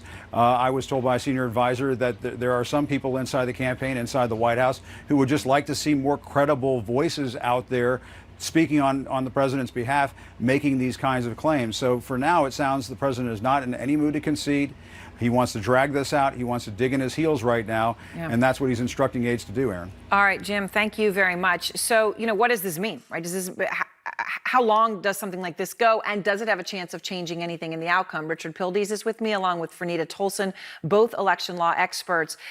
Richard, let me start with you with this breaking news out of Pennsylvania, right? With state Republicans going to the Supreme Court and saying they want to make sure that these ballots are segregated. I was trying to give a sense here of the gap, the size of these ballots. It's about 2,500 to 3,000 of them, which is much smaller than the margin is right now between the two. In the state, and that margin, of course, is going to change. So when you look at it as Is this something that is legitimate and can move the needle? Where do you fall? It definitely can't move the needle, according to all current appearances. You can understand why, as a form of insurance, they're going to continue to pursue these claims if they think there's any possibility that those ballots could make the difference. But we knew that these would be a very small number. We're actually getting some data on that now. They seem to be an incredibly small number. It doesn't look like they are possibly going to affect the margin of the outcome in Pennsylvania. And so even if the legal claim prevails, and I think it's a plausible claim with this Supreme Court, it could be accepted on the merits by the court, the number of ballots here is not significant. And all right, so that is important. So, Fernita, what about when you look at the strategy, as Jim is saying right now, is sort of, it's like spaghetti. Take it and throw it against the wall legally, right? Just try absolutely everything you can. Do you see anything right now that is both legitimate and could move the needle? Does it have to be both legitimate and move the needle, Aaron? I mean, if you look at the legal strategy, it's kind of hard to understand. I don't see anything that's happening right now that would change the trajectory of this race. So, for example, the Trump campaign brought a lawsuit in Georgia where they accused a poll worker of commingling ballots, unprocessed absentee ballots with processed absentee ballots. A judge threw that out. They've brought litigation in Pennsylvania and Michigan, arguing that their observers should be able to get closer in order to monitor the vote count. Okay, fine. That doesn't change anything. So it just seems like the Trump campaign is trying everything that they can in order to cast doubt on the outcome of this election, when in fact this litigation does nothing to change the trajectory of the race. And Richard, right now, since we're looking at a ballot cam, I want to make a point with that. The president is trying to say that this is being done in secret, it's hidden, it's corrupt, all the words he's used. And yet we have shown again and again, right, these ballot cams. And, we just saw out in Allegheny County, ballot cams and people, standing 5 feet away, able to look over everything that is being done. The concept that this is not being done in a transparent manner is completely and utterly false. Yes, it's a great thing we have all this transparency. I mean, transparency is what helps show people that sinister stories actually aren't true. And so I'm amazed that public officials in some of these places have done this job of actually putting webcams in there. It's about as interesting as watching paint dry. I have watched some of these. But, you can sit there and actually watch the election officials processing these ballots. And, of course, as you saw, there are observers from both parties in those sites being able to monitor what's happening. So we have a great deal of transparency. There are some arguments at the margins. That Pennsylvania appellate court accepted a complaint from the Trump campaign that they should have a little more access. I think that's been given at this point. But overall, we are running an incredibly transparent election process, and you can see it on the screens right there. It is incredible for the whole world to see that we are able to show these things and do these things is so important. And obviously, with these false claims being alleged, so important that we can all see it. Thank you both very much. So how is the Biden campaign handling these legal challenges right now? Jeff Zeleny is with the Biden campaign in Wilmington, obviously, where the former vice president is preparing to make some sort of an address to the nation tonight. What is their response, Jeff? Aaron, it's so interesting. After going through a long campaign of the Biden campaign responding bit by bit to everything the president said, they are taking a moment of calm and not responding litigation by litigation because they believe that there is no merit to all of these claims and they believe it simply would give it oxygen. What they are doing instead is looking ahead. As you said, the former vice president is scheduled to give an address here to the nation this evening from Wilmington. He is going to, I'm told, really continue some of those same themes. And his first test is tonight. He ran in a pledge of unifying the country. So his first test is doing that in a post-election period. And I just spoke a few moments ago with a very close and longtime friend of the former vice president, Senator Chris Coons from right here in Delaware.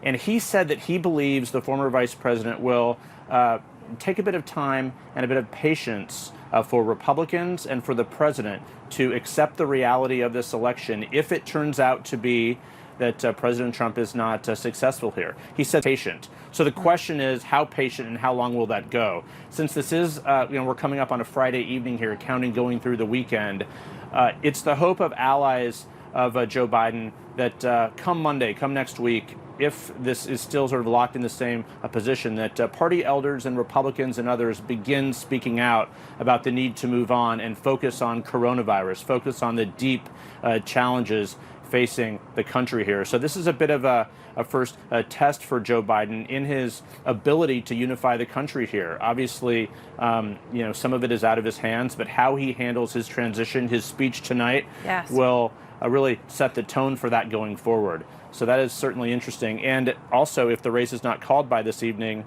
will the speech happen? Aides have not responded to those questions of ours here. And as of now, they're planning on a speech in prime time here tonight. All right. Georgia there. We know there's going to be a recount. That's coming up right after this.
There's a lot going on in a lot of different places, and we're watching it all. We're waiting to hear from election officials in Georgia with the race there razor thin, and the president's tweeting about ballots there.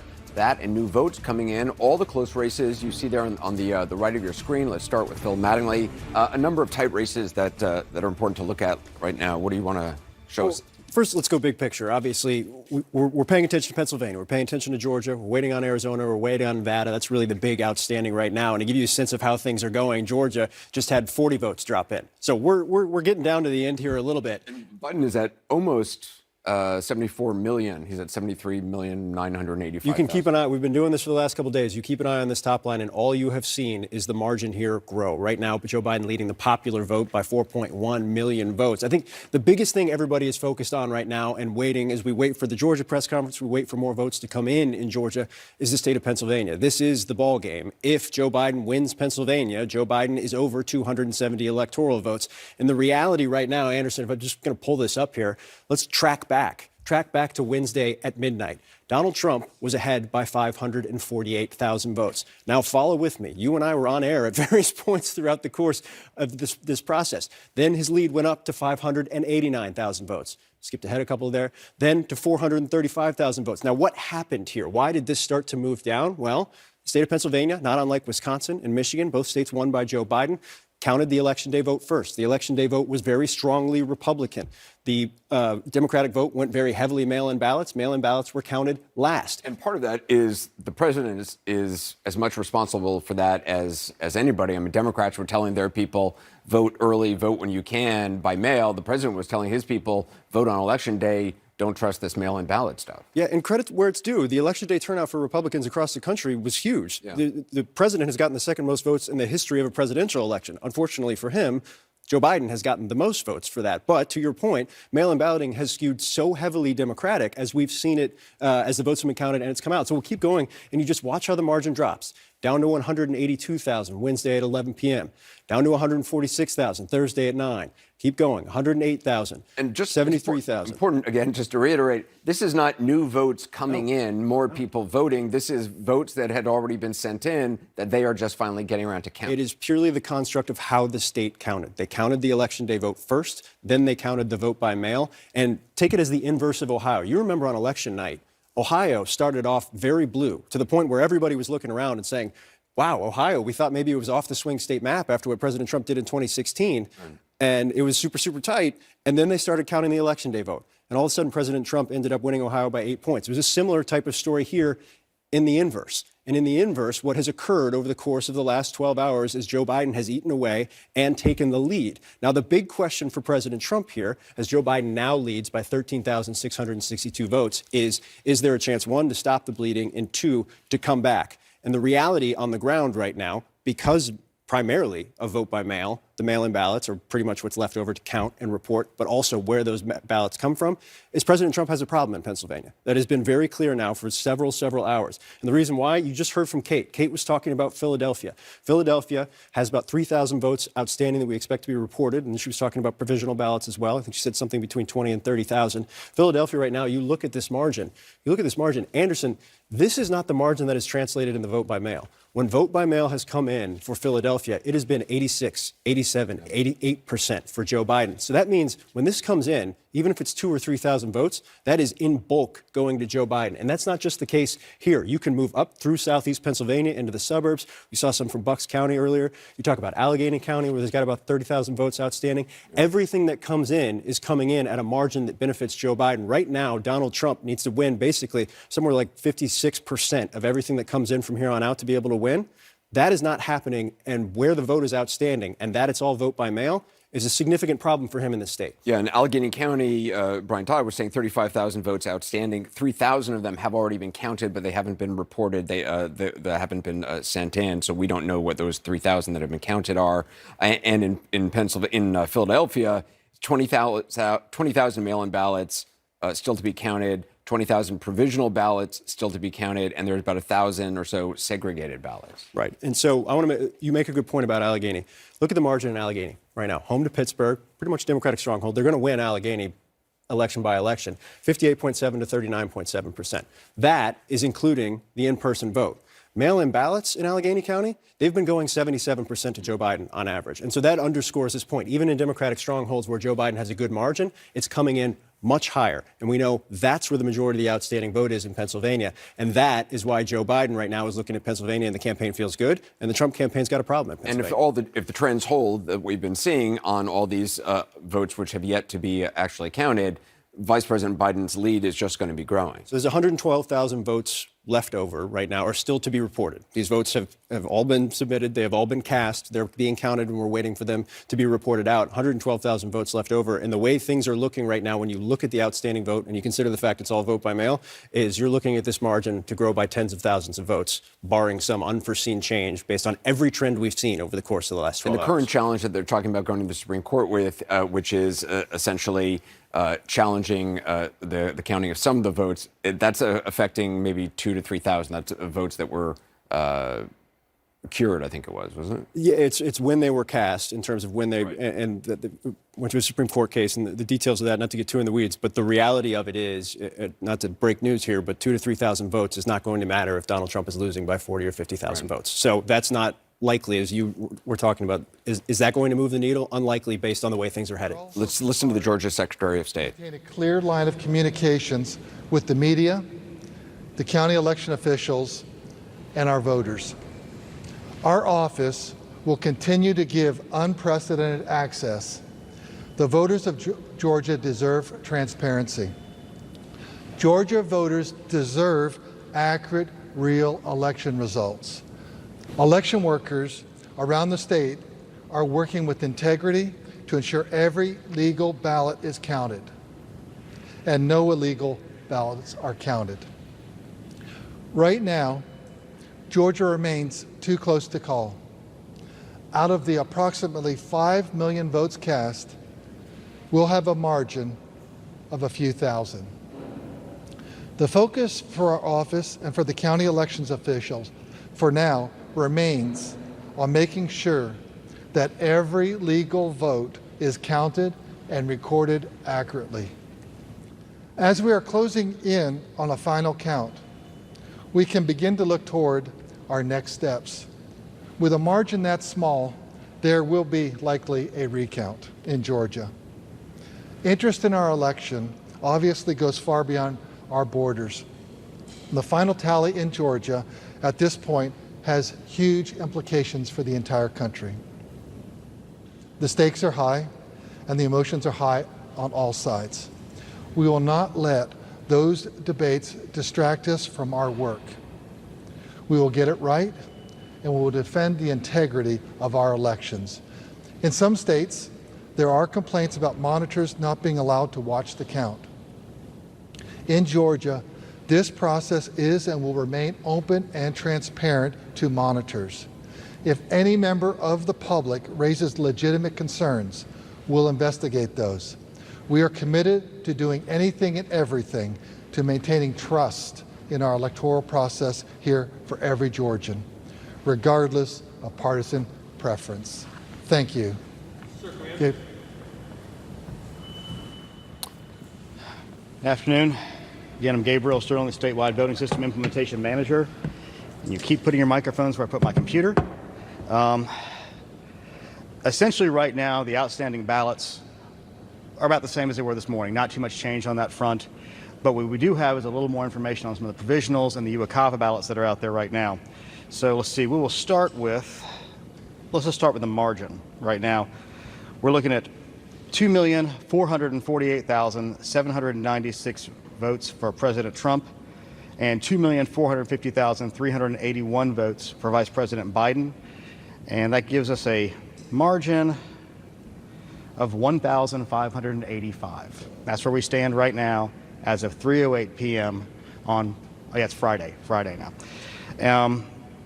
We do know that today is the day for the UACAVA deadline for those military and overseas ballots that would have been postmarked by Tuesday, Election Day, to be accepted and counted in the state. We do have some updated numbers on that. Let's see. On the overall side, we have 18,008 of those ballots have been accepted, and it leaves 8,410 that are still available to be received. Now, again, I want to reemphasize this. That does not mean there's a bucket of 8,410 votes ready to be counted. That means that there are 8,410 votes that could have been postmarked on Tuesday and could be received by the elections official today.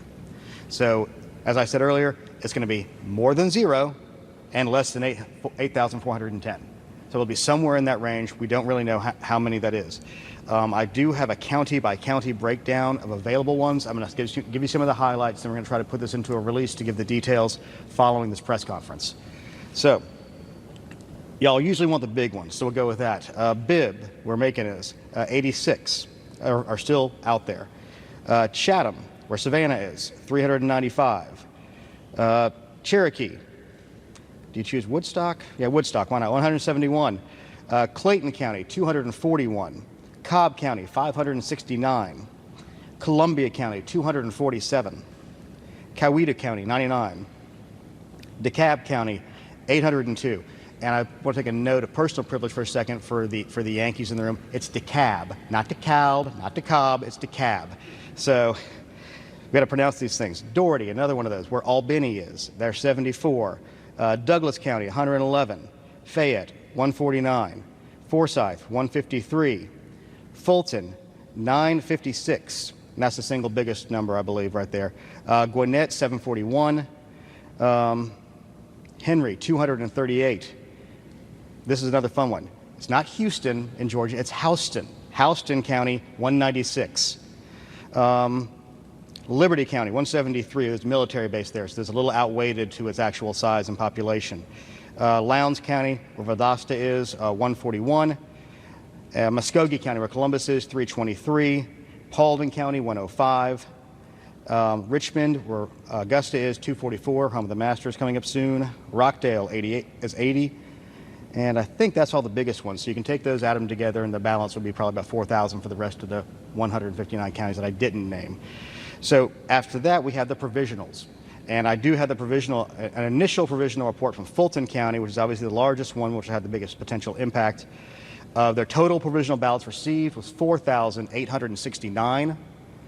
They accepted 3,603. So that means they rejected 1,266 of the provisional ballots they had on hand. The biggest chunks of those were the eligibility was verified, means the voter brought their ID in, and that was 1,205 of those. And they voted out of precinct, which means they were inside the correct county. They were Fulton County voters, but they were at the wrong precinct. That's 2,398. Now, the unfortunate part for some of those voters and some of those candidates means if they voted out of precinct, essentially they could only vote on the things that were on the ballot that affected the areas that they shared with the other precincts. So things like president, senator, those votes will count, but state house, county commission, those races would not. That's the difference when you have to vote out of county like that. We don't like seeing voting out of county. We try to encourage people to be told to go to their correct polling location. Now, the rejected ballot justifications we saw on this is out of county, 673. You can only vote provisionally inside your own county. Not registered. So these people were not registered voters, 573, and non-citizens attempting to vote was 13. So that's the initial provisional report from Fulton. I expect that to change somewhat. I was talking to our Fulton County monitor earlier. He said there were some other changes moving on that, as well as some of the absentees that were damaged, they were duping. I don't have a final number on that, but it's somewhere south of 300 that they were cut when they were using the openers and things like that, that they had to redupe, and they're going to be scanning those, and those will be added to tallies today. Let's see, not that one. You know, you start to get crazy looking at all these spreadsheets. They are not. As I understand it, they have not scanned and uploaded those yet. Justin, you're getting ahead. Let me get through all this, and you can come back later. All right, so the total number of provisionals in the state. This is not the total number. We have the numbers from 134 of the 159 counties, and we have a lot of the large ones, but I don't think we have all of the large ones. Like we have DeKalb. Okay, Clayton. I think we might have all the big ones in here now. Again, this is a moving target dealing with elections workers who are doing lots of things at one time. We're very happy when we're working together to get this information to the viewers and the voters out there. And guess what? Gabe didn't hit the sum on all these things yet, so we're going to have to take a second while he does that on live television, because that's the exciting television y'all came for today. All right. 13,000. Just been listening to Georgia election officials, heard from Secretary of State, and then we're just getting a breakdown county by county for Georgia. So let's take a look at what we've learned.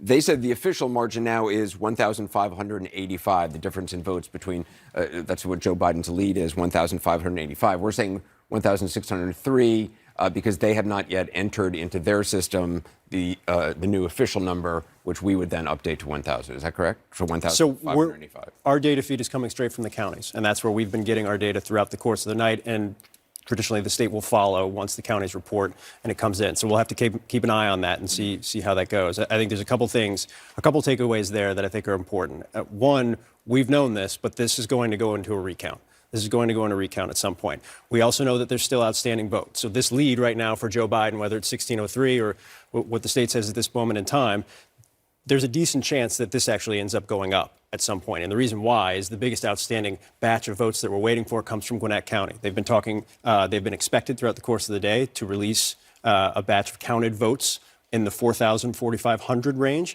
Gwinnett County, if you look at the margin, 58.3 to 40.4. Mostly mail-in ballots. Mail-in ballots have been trending towards Democrats throughout. That margin could be better. We'll see. We have to wait for the vote to come in, but that is kind of the main outstanding vote as it currently stands. What was also being discussed, and this will, when the margin is looking at 1,600 votes, that may go up, may go down, then all of a sudden provisional ballots, military ballots, which he was going through, overseas ballots as well, can become important. I think there's no question about it. And so one of the things that you're picking up on as he kind of ticked through everything, the one thing that stuck out to me was provisional ballots for Fulton County. And provisional ballots, he did a great job of explaining what it is. You went to the wrong polling place. So you brought your ID, and they basically have to kind of look at it afterwards, make sure it's okay, and then add it to the count. He was going somewhat county by county, but one of the key points is of the provisional ballots that they have at this point in time that have been okayed, 3,603 of them are from Fulton County. Well, pull up Fulton County. Fulton County, big Democratic county, obviously home to Atlanta, largest county in the state, 10% of the population, biggest outstanding provisional ballots right now that have been okayed. So without getting too complicated into where things are going right now, this is going to be razor thin. This is almost certainly going to be going into a runoff. But the reality is right now, given the outstanding votes that they have and given where the provisionals stand, still waiting to get a better sense of where military overseas stands, there's a decent chance Joe Biden adds to his margin based on where those votes are located in and where we expect them to come from. We'll see if they stick to trends. But I think the bottom line that everybody needs to know about is Georgia's razor thin and it's going to a recount. And how long is the process of, I mean, it can vary, but how long would the process of a recount be? Do we know?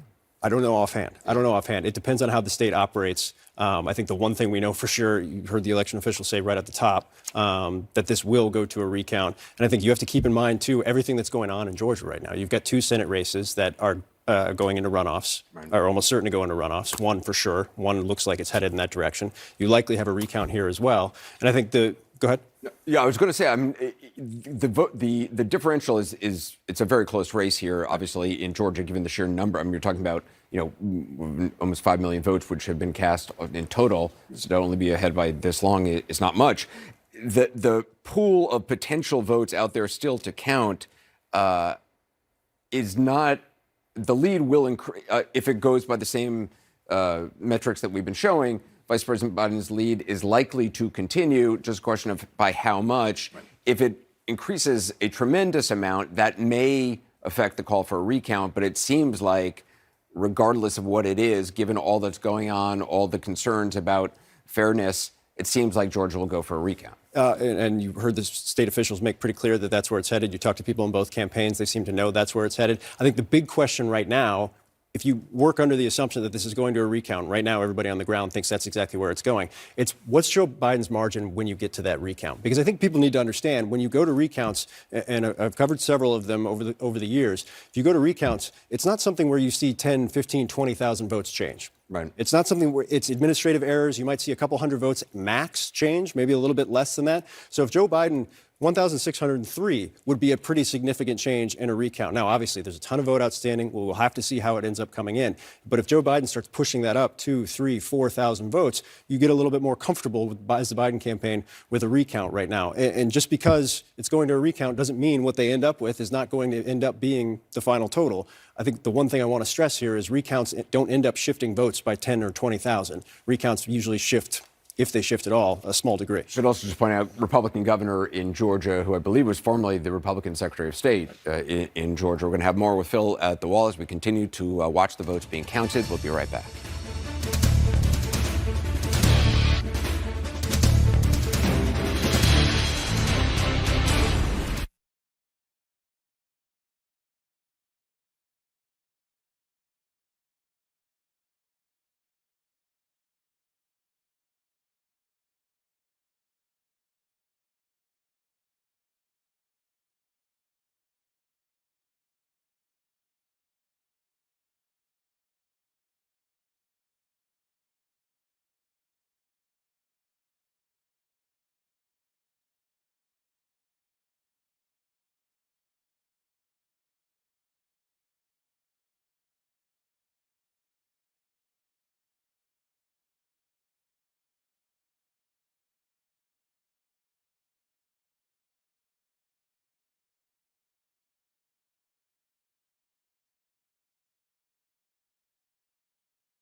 Republican legal challenge or the widening margin for Joe Biden that Republicans are trying to narrow. 13,709 votes right now, just ticked up just a few votes bit by bit. 47 votes in the last few minutes. Every vote indeed counts. All eyes remain on Pennsylvania. And joining us now by phone, the Lieutenant Governor of the state, Democrat John Fetterman.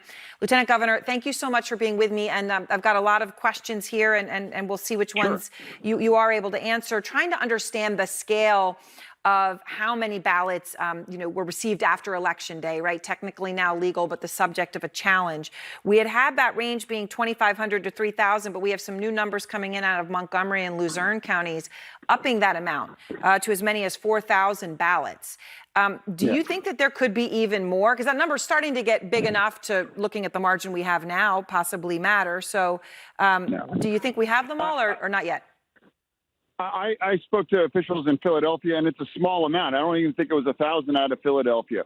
And if that's the big surprise that the Republicans are pinning their hopes on, it's like, good luck with that. It's just not going to be a factor in this race as I see it, especially because the vice president's margin is going to grow.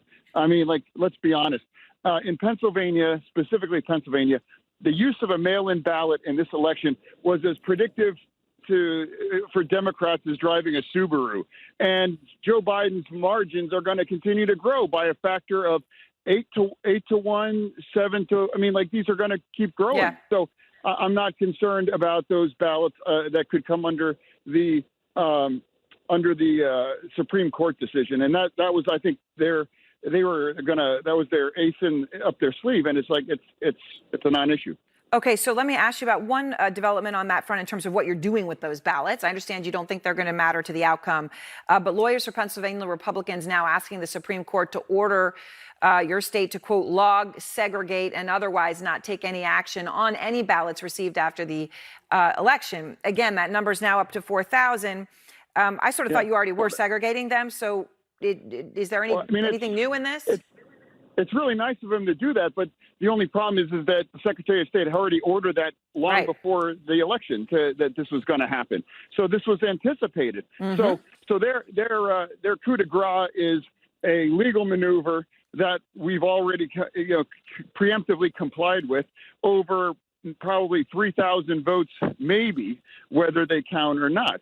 So even if you take them out, let's assume they're successful, or you just say, you know what, we don't care, we're going to throw them out. It's not going to have a meaningful impact on the race. Okay, so that answers those questions. Now let me ask you about provisional ballots. The House Speaker, Republican House Speaker in your state, Brian Cutler, is saying it is his understanding that there are 100,000 provisional ballots out right now in Pennsylvania. That number obviously is significant no matter how you would look at it. Is that your understanding as well, Lieutenant Governor? It's not my understanding, but if there are, let me explain where I suspect the majority of those provisional ballots are. Okay. During the Republican misinformation campaign about voting by mail, I think it confused some Democrats, and there was a small but dedicated minority.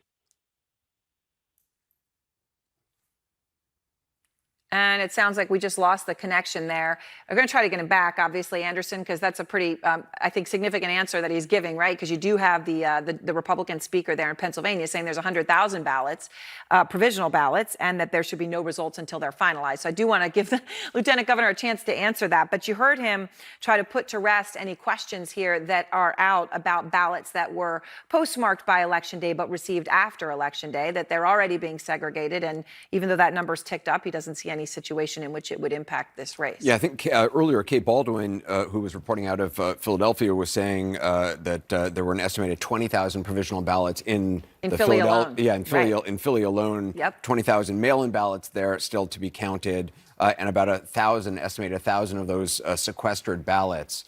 So what the Lieutenant Governor was saying, which I think is an important point that he was stressing with you, which is they say that they have already been segregating those ballots, and even if the Supreme Court was to say you can't use them, it wouldn't really amount to that much, given that there's maybe 3,000 or so of them statewide, 3,000 to even 4,000 of them statewide. Right, even if it goes up a little bit. Absolutely, absolutely. Aaron, I want to go to David Chalian. I know you're going to try to get the lieutenant governor back. David, we want to talk with you about the decision-making process involved in calling a race. So where do things stand on that?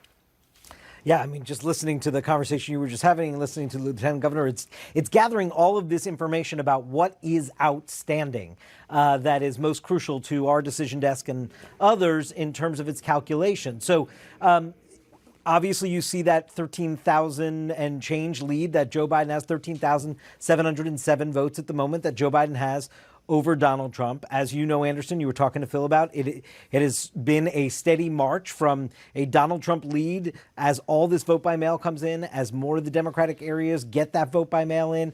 It has allowed Joe Biden to overtake Donald Trump's lead. And we expect as more of that outstanding vote, which we think the great majority is vote by mail and from some Democratic areas, that lead is likely to grow for Joe Biden and pad that margin that he has there. That will be meaningful in terms of decision making once we also get a fuller understanding of exactly, or as much of an approximation as possible, what is outstanding, what that universe is, because our decision team has to get to a very high level of confidence that the number 2 candidate in the race, right now Donald Trump in Pennsylvania, doesn't have a pathway to become the number 1 candidate in the race and overtake Joe Biden in the case in Pennsylvania right now. When the decision team can get to that very high level of confidence that can't happen mathematically, that's when a projection gets made. You're talking about a decision team. Just to explain to viewers, this is not you, me, and Jake sitting around and Wolf sitting around in a room and Aaron saying, oh, yeah, okay, let's call this thing. Who is this decision team? That would be a terrible idea if that was the case. It's a really good question. First of all, we all can't be in the same room together. It's just a rule around here. That's true. No, it is a team of professional statisticians and some people that have long time worked with making projections in races. But these are people who are sort of in their own room purely looking at data and spreadsheets coming in and doing the models to get to that high level of confidence place. But these are people, I can't spend a lot of time in that I don't know room. how expert you are in math, but like these are people with real statistical expertise. Don't talk to me like I'm a child. You know I'm terrible at math, so that's why you're talking to me. Not at all. No, I'm kidding. David, thanks very much. We'll continue to check in with you. We're getting word on new votes being counted, or I shouldn't say new votes. They are votes which have already been cast. They've just been counted, so new ballots that have been counted finally. Let's go back to Phil Mattingly. Understand about 1,000 of the votes that have been cast have now been counted. Well, now we've got 6,000 new votes from Pinal County in Arizona right here. It's the 3rd largest county in the state, probably about 6% of the population here. I think let's actually start at the top line first. What you're watching and what you've been watching progressively over the course of the last 24 hours is Joe Biden's lead continue to narrow and has narrowed once again, now at 39,769 in the state of Arizona, round up to about 50%, 49%, still very, very tight. Those votes coming in Pinal County. President Trump getting 3,860 of the votes.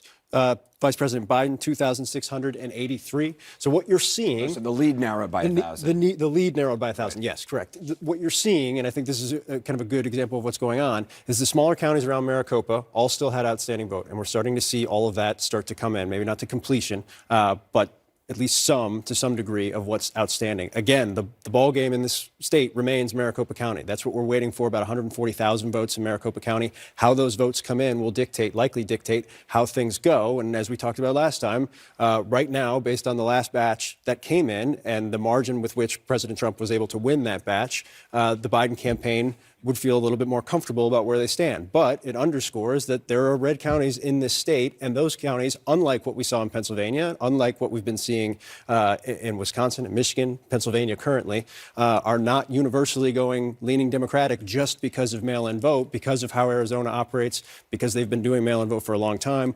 The timeline of when those ballots either were dropped off, mailed in.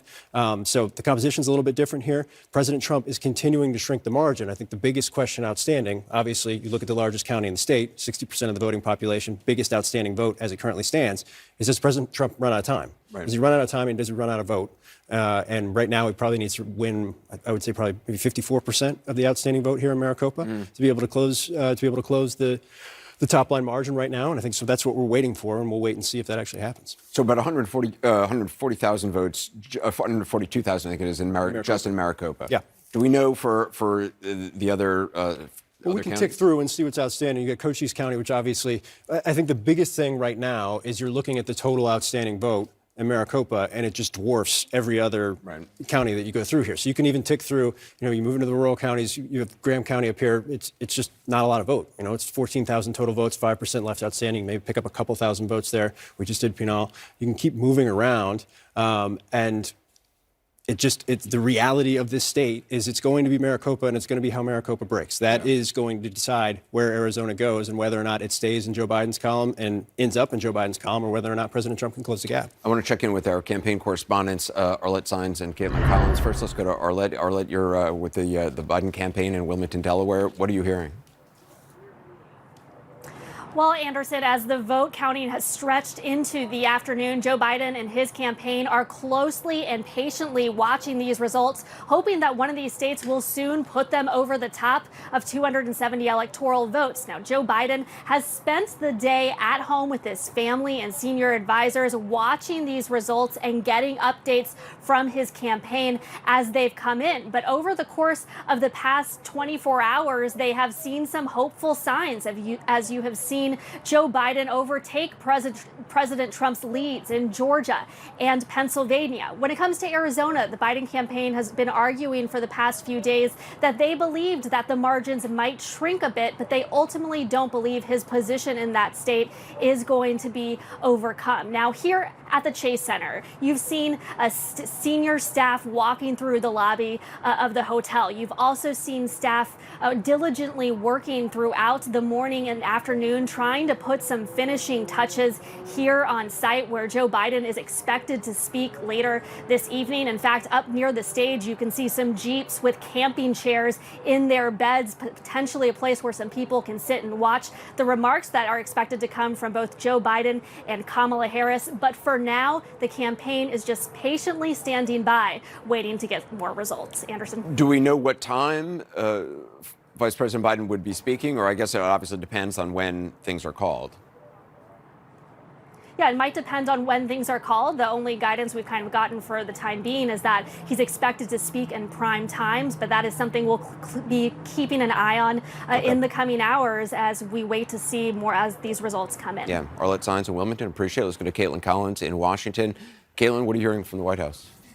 Well, Anderson, the president has also been watching a lot of television today, but in a much different reaction than what Joe Biden is likely having. We're hearing that he is angry and that he is frustrated, complaining that there is not enough people defending him on television. And he has issued a statement via the campaign a short while ago saying that they want to make sure legal ballots are counted and that illegal ballots are not counted, trying to really fine-tune the argument and the conspiracies that he was putting out yesterday from the briefing room as he has continued to make these baseless claims about this widespread voter fraud that he says exists, but his campaign has not been able to offer any proof. But Anderson, it doesn't appear they are getting close to backing down from that argument, because we have been told that the president is going to put Dave Bosse, who is his deputy campaign manager in 2016, in charge of leading this effort as they are going in to all of these states demanding recounts or filing lawsuits.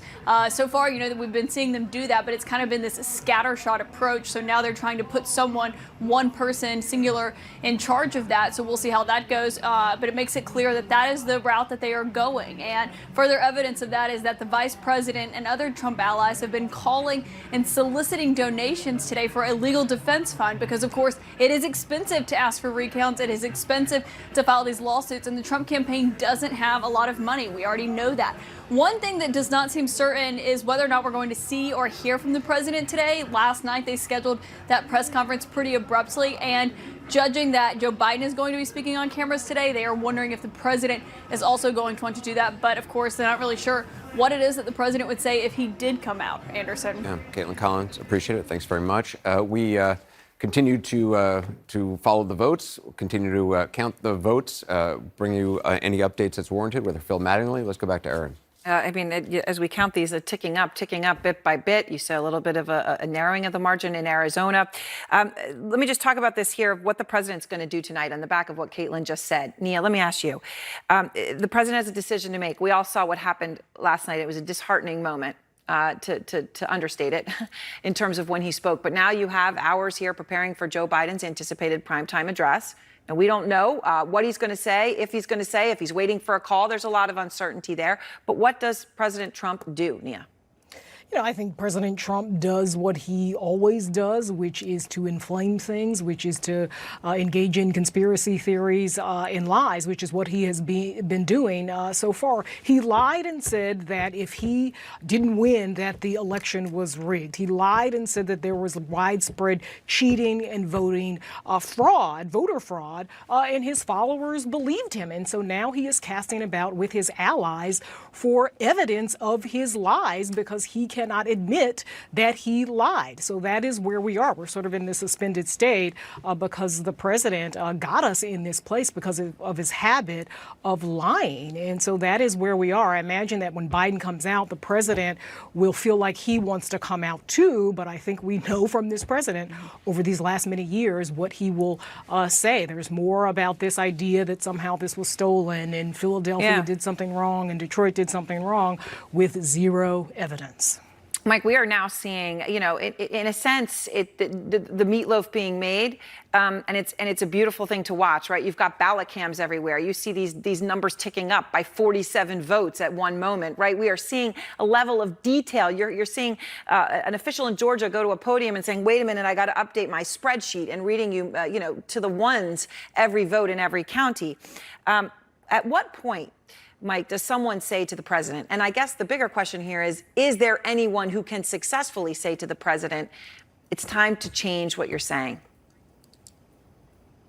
Well, why should they? I mean, he has a legal right until everything has been certified, until every ballot has been counted. He has a legal right to find out what the count is and to challenge any irregularities that he sees in a court of law.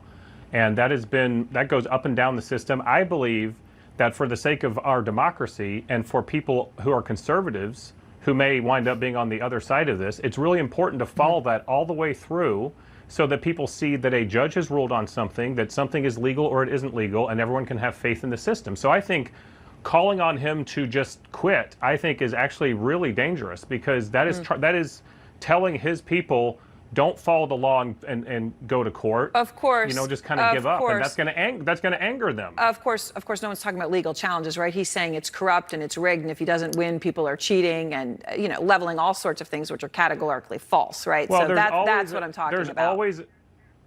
But there's always a message component to this, right? So let's look at Bill Nelson in Florida in 2018, who filed 25 lawsuits when he lost to Rick Scott.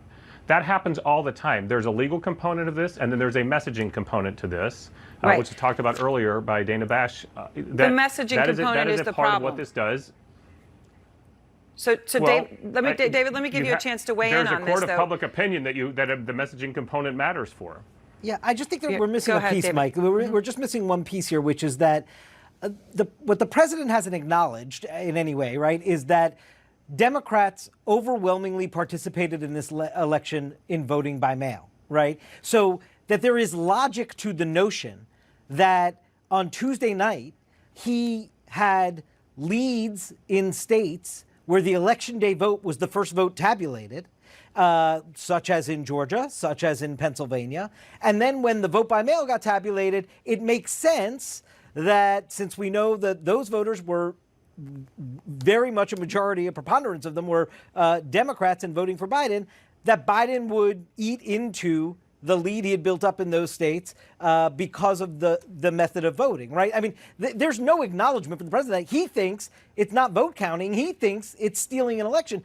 That is not stealing an election to count the legally cast votes in the method that they were cast, right, Mike?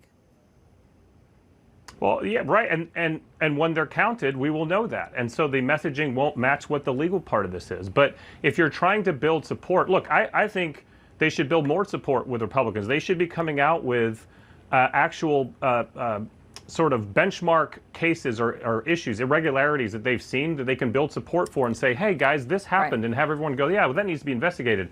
We haven't seen enough of that for Republicans to sort of rally behind, and I encourage them to do that as they do this sort of public component of pushing their legal case. In the end, there will be, I think it's important to point out, there will be a legal decision at the end of this. And so don't get confused between what is publicly being said and what the legal part of this is. And you can attack the president for making his case publicly, but in the end, this is all going to be done. Well, to be clear, he is, and just I do want to make it clear, though, he has leveled charges with absolutely none of what you're saying, right? There's been no evidence of anything that he has put behind it, and that is very significant at a very tense moment for the country. There is evidence of irregularities. There is the party chair, Rodney McDaniel, came out today and had a press conference and listed out some of the irregularities. Some of them may have been by accident. That happens all the time in elections where people lose ballots and then they get counted. And those, well, of course. But sometimes, and the question is, are there enough of them? But to have confidence in the system, we all have to be on the same page. As we were saying a week ago, everyone was saying every vote has to be counted, but have patience, wait for the process to play out. I think we all have to keep saying that, even which is why the president of the United States should not say that the election's being stolen. Precisely for what you're saying, Mike. That's why you should call on the president to not be out there saying that this election has been stolen. Well, I do. Look, I think as someone who's been through a lot of recounts, most of the lawyers involved would say, don't jump to a conclusion. Don't say it's been fraud. Don't say anything. Follow the path of where these irregularities are and take them to court. And don't presuppose it, because if it comes out in court they were fraud, then you have a case to make. And so that would be my advice. Karen, let me give you a final word. Sure. Look, I mean, I think the important thing here is that the legal quote-unquote strategy, which there really, as we have said, there is not much, there's not seem to be any underpinnings to that, is being used as a messaging strategy designed to undermine our confidence in the system. That's part of what is so troubling and problematic. I mean, Mike, I've been in those tough rooms too. I was on that call in the wee hours of the morning in 2016 when we were trying to make this decision. And, Barack Obama called Hillary Clinton and said, you can't do this. We can't put the country through this. So there is a point at which, you're right, let's follow the law. Let's make sure we count every vote. But there will come that moment where the president will have to decide to put the country ahead of himself. And I think that is where many of us do not have confidence that he will do so while he is behaving in this destructive manner at the same time, which is really damaging our democracy in ways that frankly, the American people who showed up in such powerful numbers during this coronavirus pandemic don't deserve that. All right. Thank you all very much. And we're going to go to Arizona, where the votes keep moving, as I say, hour by hour. Biden's lead has been shrinking there. Can President Trump catch up? We'll be right back.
Though his lead has been tightening, former Vice President Joe Biden is still ahead in Arizona as the votes are being counted still. But President Trump has been cutting into Biden's lead. I want to go to our Kyung La, who's standing by in Phoenix. So what's the latest, Kyung?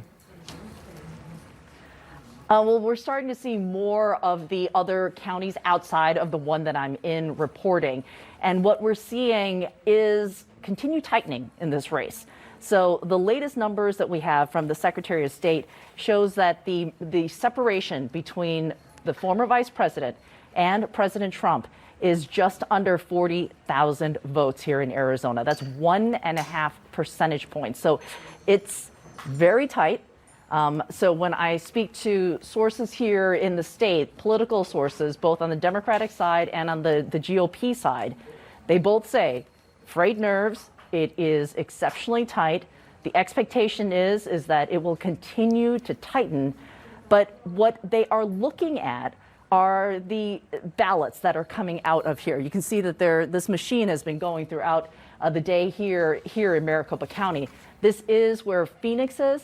This is the county where you have to win, and what they're looking for are those margin jumps. And those margin jumps, according to a GOP source here, Anderson, not quite big enough to help the president overtake the lead. But again, we get one more data released tonight of ballots, so we have to see what's going to happen in about 5 hours or so. Yeah, Kyung, I appreciate it. Thanks very much. Joining me now is Katie Hobbs, Arizona's Secretary of State. Secretary Hobbs, thanks so much for taking time out to talk to us. I know how busy you are. How is the vote counting going in Arizona? When do you expect to have, I guess, a final result? It's going as expected. We're around 270,000 ballots left in the state. 137,000 of those are in Maricopa County. And as you just heard, they're going to update more vote totals from today's tabulations tonight at 9 p.m. Eastern. And that should bring their total down below 100,000 ballots. They've been doing about 60 to 70,000 at a time. So that's what we're probably looking at tonight. And they have told us they expect to be counting through the weekend and should have pretty much everything except for provisional ballots wrapped up this weekend. You said, I just want to be clear, so 250 to 270,000 outstanding ballots, outstanding votes in the entire state. And you said about 130,000 in Maricopa County? Yes. Can you say some of the other counties that have high numbers left? Sure. Pinal is sitting around 34,000. Pinal's between Maricopa and Pima County. Pima's at about 25,000. Those are the biggest outstanding. Apache County up in the northeast corner is at close to 10,000. And then Cochise in the southeast corner is also close to 10,000. And you said the next batch, which we're expecting, Kyung was saying, in several hours, is that going to be statewide or is that going to be from one particular county? The counties have been updating as they get batches to update and posting the totals throughout the day. Maricopa's been doing theirs at 7 p.m. Arizona time daily. And so that'll be the biggest batch of ballots that you see being posted today. You filed an amicus brief. Just what is the latest on that? So this is the so-called Sharpiegate lawsuit, and our amicus brief focuses on the timelines that statutorily election officials have to meet. What happened when the lawsuit was filed was the plaintiffs asked for an expedited schedule, and now they're clearly trying to drag it out to delay our official canvasses, the counties, and then the state's official canvasses of the election results. Secretary Katie Hobbs, I appreciate all your time. Thank you. Up next, the latest on the ballot count in all the key battleground states where we are keeping an eye on it, the latest numbers ahead.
All eyes on Pennsylvania right now as Joe Biden's lead there has grown through most of the day, and it continues to. The Commonwealth's 20 decisive electoral votes draw closer, and the president's campaign launches a new legal challenge hoping to regain the advantage.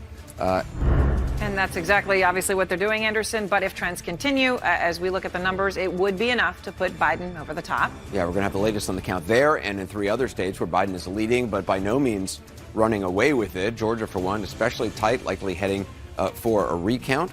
And also, we're going to be looking ahead to tonight. As Anderson and I have been telling you, this is going to be a big night, more votes coming in. And the question is whether the former vice president will still address the nation if the race still hasn't been called yet. And checking at the White House on the president's thinking on the state of the race from his side, Anderson. Yeah, it's a lot. That is on top of the history-making potential of the first woman as vice president. Of course, the raging pandemic surrounding all of it. Let's go over to Phil Mattingly at the Magic Wall. So some new numbers in Pennsylvania. Yeah, new numbers in Pennsylvania, and I'm excited to show you this because it underscores what we've been talking about, and I think kind of the most acute manner, and that is these new numbers that came into Pennsylvania came into Westmoreland County down here south of Pittsburgh, and this is a county. Let's look at the top line first. Joe Biden has now added to his lead. He's added to his lead a little shy of 500-600 votes. Joe Biden added to his lead in a county that when you pull this up, President Trump is doing extremely well in. Look at the margin. This is the top line margin of the county. Westmoreland County, this was one of his biggest counties back in 2016. Sought to replicate that this time around. The margin pretty substantial here, 63.6% to 35.1%. And yet, the vote that was counted, that was just reported, came in 61% for Vice President Biden, 37% for Donald Trump. Now, somebody who believes there's shenanigans going on is going to say, well, how is that possible given that President Trump has such a lead in that county? I want to show this to you. This will actually be a good way of demonstrating this. So let's track back just through this county. So this is a tool we have our great team put together where you can go back in time and kind of show people how this goes through. So Wednesday at midnight, you look at the margin, 69% to 29%, only 54% reporting. And then watch how it plays out. Starts to drop a little bit, stays, starts to drop a lot. Now, the question is, why does it start to drop a lot in a stronghold county for President Trump, where in 2016, this almost single-handedly made up his margin? It starts to drop a lot because they start counting mail-in vote. This has been the story throughout Pennsylvania and the Midwest. Wisconsin, Michigan, Pennsylvania, they count in-person election day vote first. That went heavily Republican. And even in President Trump's strongholds, once they started counting mail-in ballots, just because it's a stronghold doesn't mean Democrats live here, don't live here. Democrats vote. There's 69,000 of them at this point in time. You can keep ticking through. But the reality is, even though we've been talking about strongholds like Philadelphia, moving into the collar counties as well, it's not just those places where Joe Biden is picking up vote now. Joe Biden across the state is picking up vote because it's mail-in ballots. Democrats voted by mail-in ballots. So even in a stronghold for President Trump, like Westmoreland County, a new batch of vote comes in, and Joe Biden picks up votes. And that is the story across the state right now. So when you talk about, pull it back out and you take a look at 14,281 votes ahead right now for Joe Biden, you know, there's about 112,000 votes left outstanding. We're not just talking about Democratic strongholds where Joe Biden is running up big margins. And he is. He's winning those places, sometimes 85, 86% of the vote that comes in.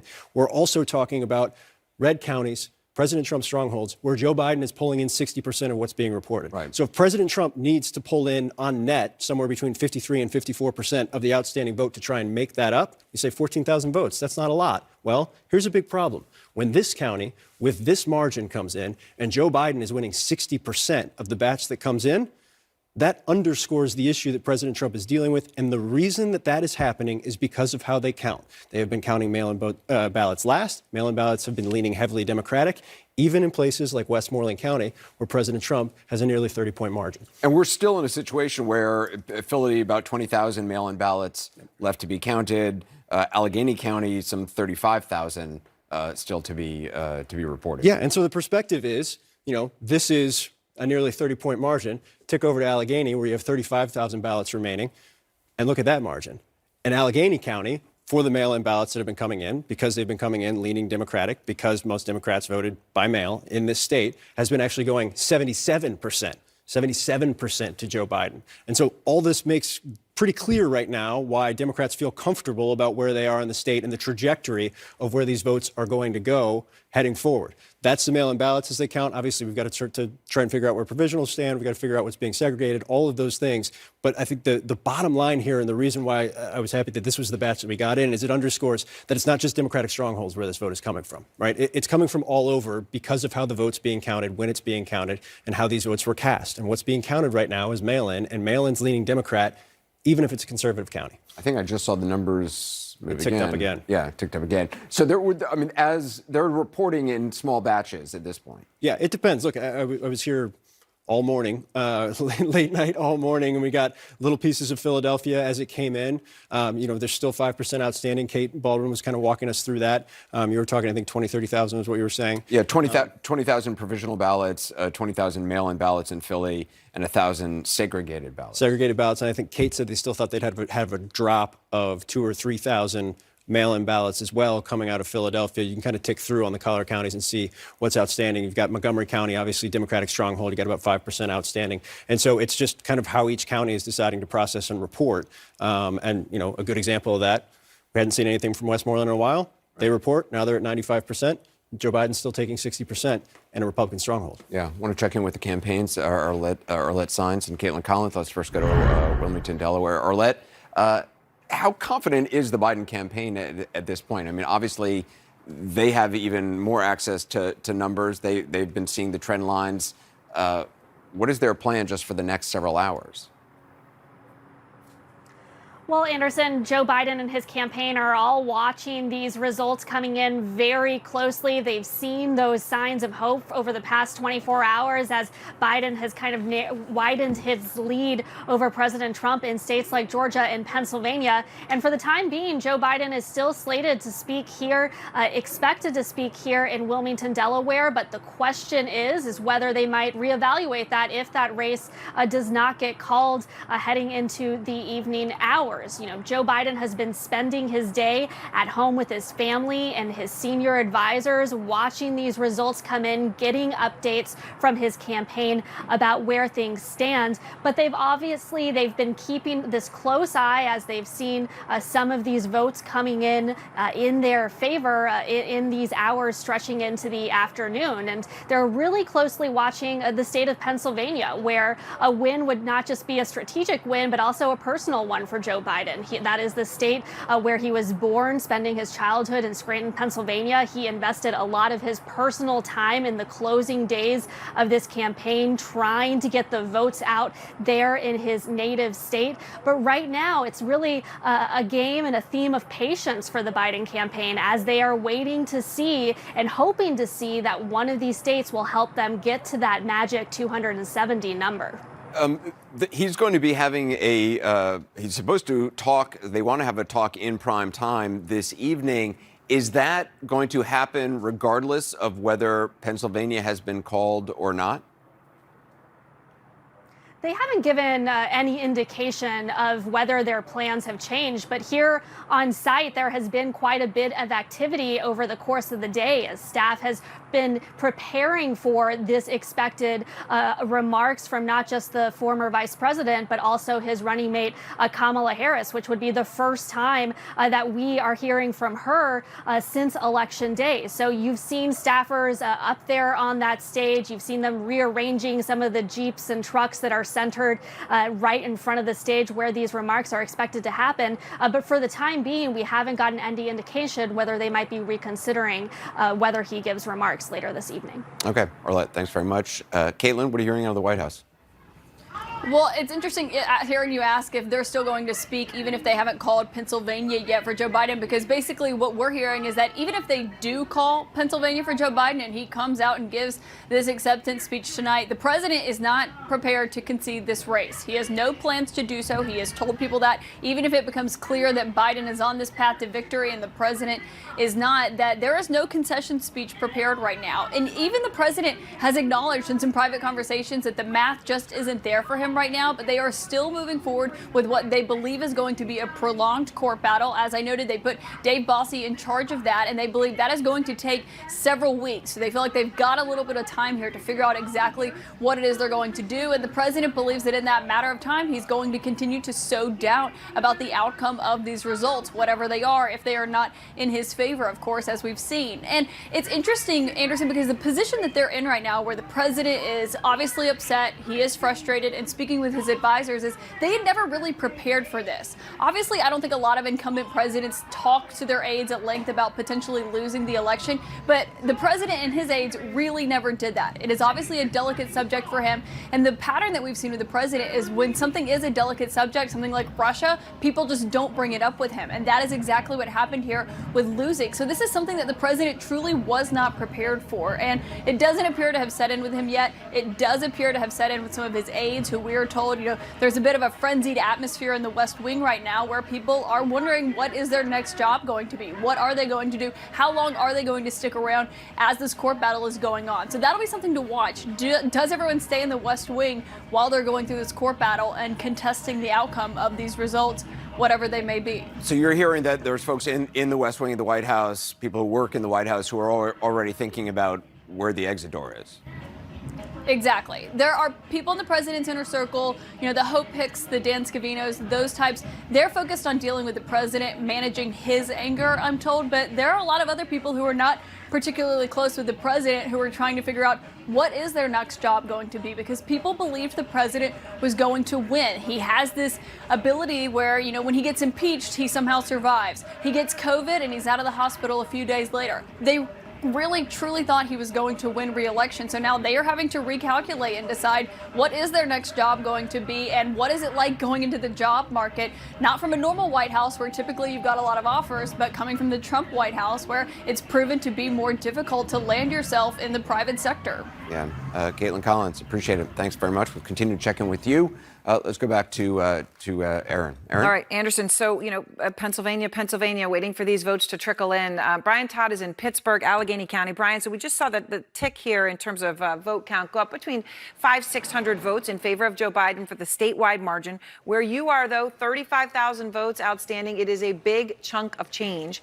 Where are we in terms of finding out how those go?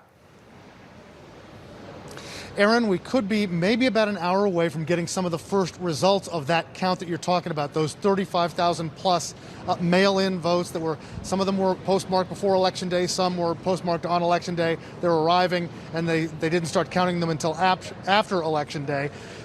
And what's really cool about this, Aaron, is that, in some of these places, you do get great access. We have great access here. This is the elections warehouse here in Pittsburgh. Look at these people, like they're inches behind me. These are people doing the most critical work. They're called the return board. They're counting ballots right now. Right now, the ballots that we're told they're counting are from military members and overseas people who have registered to vote in this county. Earlier, they went through damaged ballots. They went through about 3,000 damaged ballots out of the 35,000 outstanding. We are told that they have about 3,500 military and overseas ballots that they're going through. And then in about an hour's time, we hope to get the first results. And they're going to start counting about 29,000 other ballots. These are ballots that had wrong information put on them. They're being kind of segregated. They had wrong information put on them when they were mailed out. That was corrected. They were remailed to people, and then people mailed them back. But because of that issue, by court order, they've got to be counted starting at 5 o'clock today. And quickly, Aaron, we'll show you just, again, great access here. This is what makes it so much fun. This lady in the red here is an observer. They have observers here just a couple of feet behind them. Really transparent process here. And here's some more transparency. Our photojournalist, Jay McMichael, is going to show you there are cameras everywhere. You see those monitors up there? Those are from cameras that are mounted all over this room. So between the cameras, looking at every position, and these monitors here, you're getting not only great access, but real transparency here, Aaron. We hope to see some results very soon. All right. Thank you very much, Brian Todd. And we all hope for those results because those will matter, of course, as we watch this margin move. I want to go to Sarah Murray, who is live in Philadelphia. Sarah, what is the very latest you understand as to where they are for more votes coming out? Well, look, there's just under 96% of the mail-in vote counted across Pennsylvania. So we're getting into, these smaller numbers, but still decent pots of votes. As Brian Todd said, you have that chunk in Allegheny County that they're going to be turning to. Here in Philadelphia, we know they had about 40,000 votes left as of this afternoon, and they kind of warned us here in Philly that it would take a little bit of time to go through these. Some of these are similar to what Brian was talking about over in Allegheny County. They're votes that need to be reviewed, that may have some issues with them. It just takes a little bit longer to go through the hand count of them. They have provisional ballots they have to go through. They have military and overseas ballots. So, we saw some of these chunks of votes coming through at a pretty quick pace over the last couple of days. But we're hearing in Philadelphia, and we're also hearing in some of these smaller counties, it's these last batches that take a little bit longer. Things that need to be reviewed, things that need to be hand counted, that kind of thing. And that's, I think, why we're not seeing these numbers move through quite as quickly as we got used to seeing the last few days. Now, we did just get a press release from the Secretary of State pointing out what we know. The vast majority of these mail-in ballots have been counted. She says counties are now turning to counting their provisional ballots. As of right now, the Secretary of State's office has not released a number for provisional ballots statewide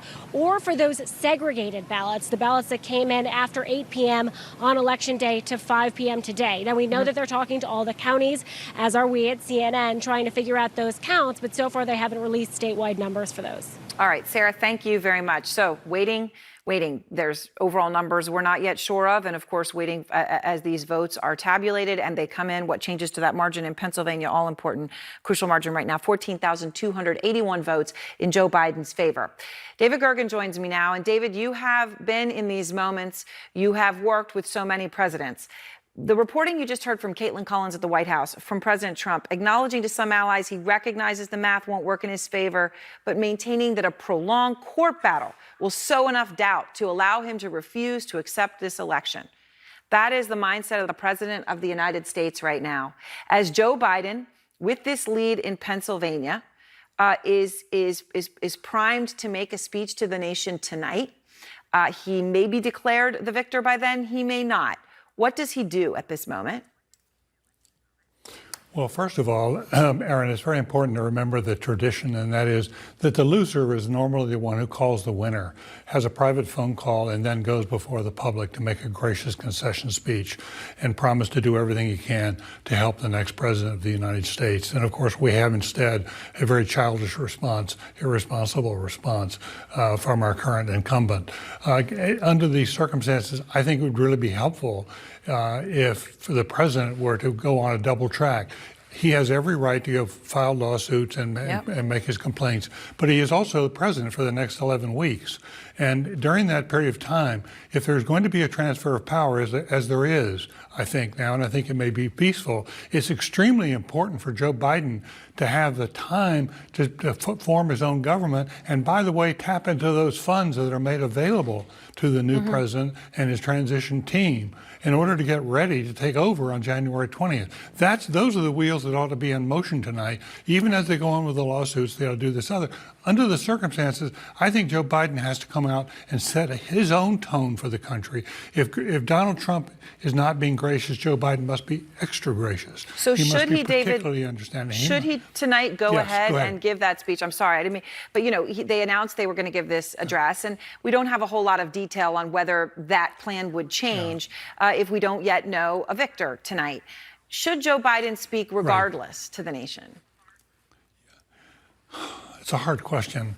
I think now that he's pretty far down that track, he should go ahead and speak. We knew in the morning when he got up and said he was going to give a speech, we knew the day was going to have uncertainties and probably wouldn't end with a full declaration of a victor. So yeah, I think he ought to go ahead with it, but it ought to be longer. It shouldn't be just a perfunctory 1 or 2 minutes. It ought to be about a 5 to 10 minute speech, short but gracious, saying what we do know, what we don't know, how he's going to try to help pull us through, that this may be a difficult time for everybody, but he promises to do everything he can to create a good and respectful. He wants to be respectful of his opponents. Begin setting a tone for the transition. He doesn't have to do everything. There's a lot we don't know. We don't know how he's going to handle the pandemic, for example. Does he take some responsibility for the pandemic, for the stimulus bill, or does he stand back from it all? That's a hard question. But I do think tone is what's really important, and for Americans to feel reassured that there's an adult in the room who's now going to be our president. And what role do senior Republicans play right now when it comes to what we heard from the president last night, right, where he talked about corruption and it being stolen from him? And, you do hear Republicans, people, the likes of Chris Christie saying those words were unacceptable, and others. But what needs to happen now? Does that need to be louder and more coordinated? Yes, but to both questions. It has to be done behind the scenes, very quietly, to get to the president. The Lindsey Grahams, have to get off television and start trying to help negotiate this peacefully.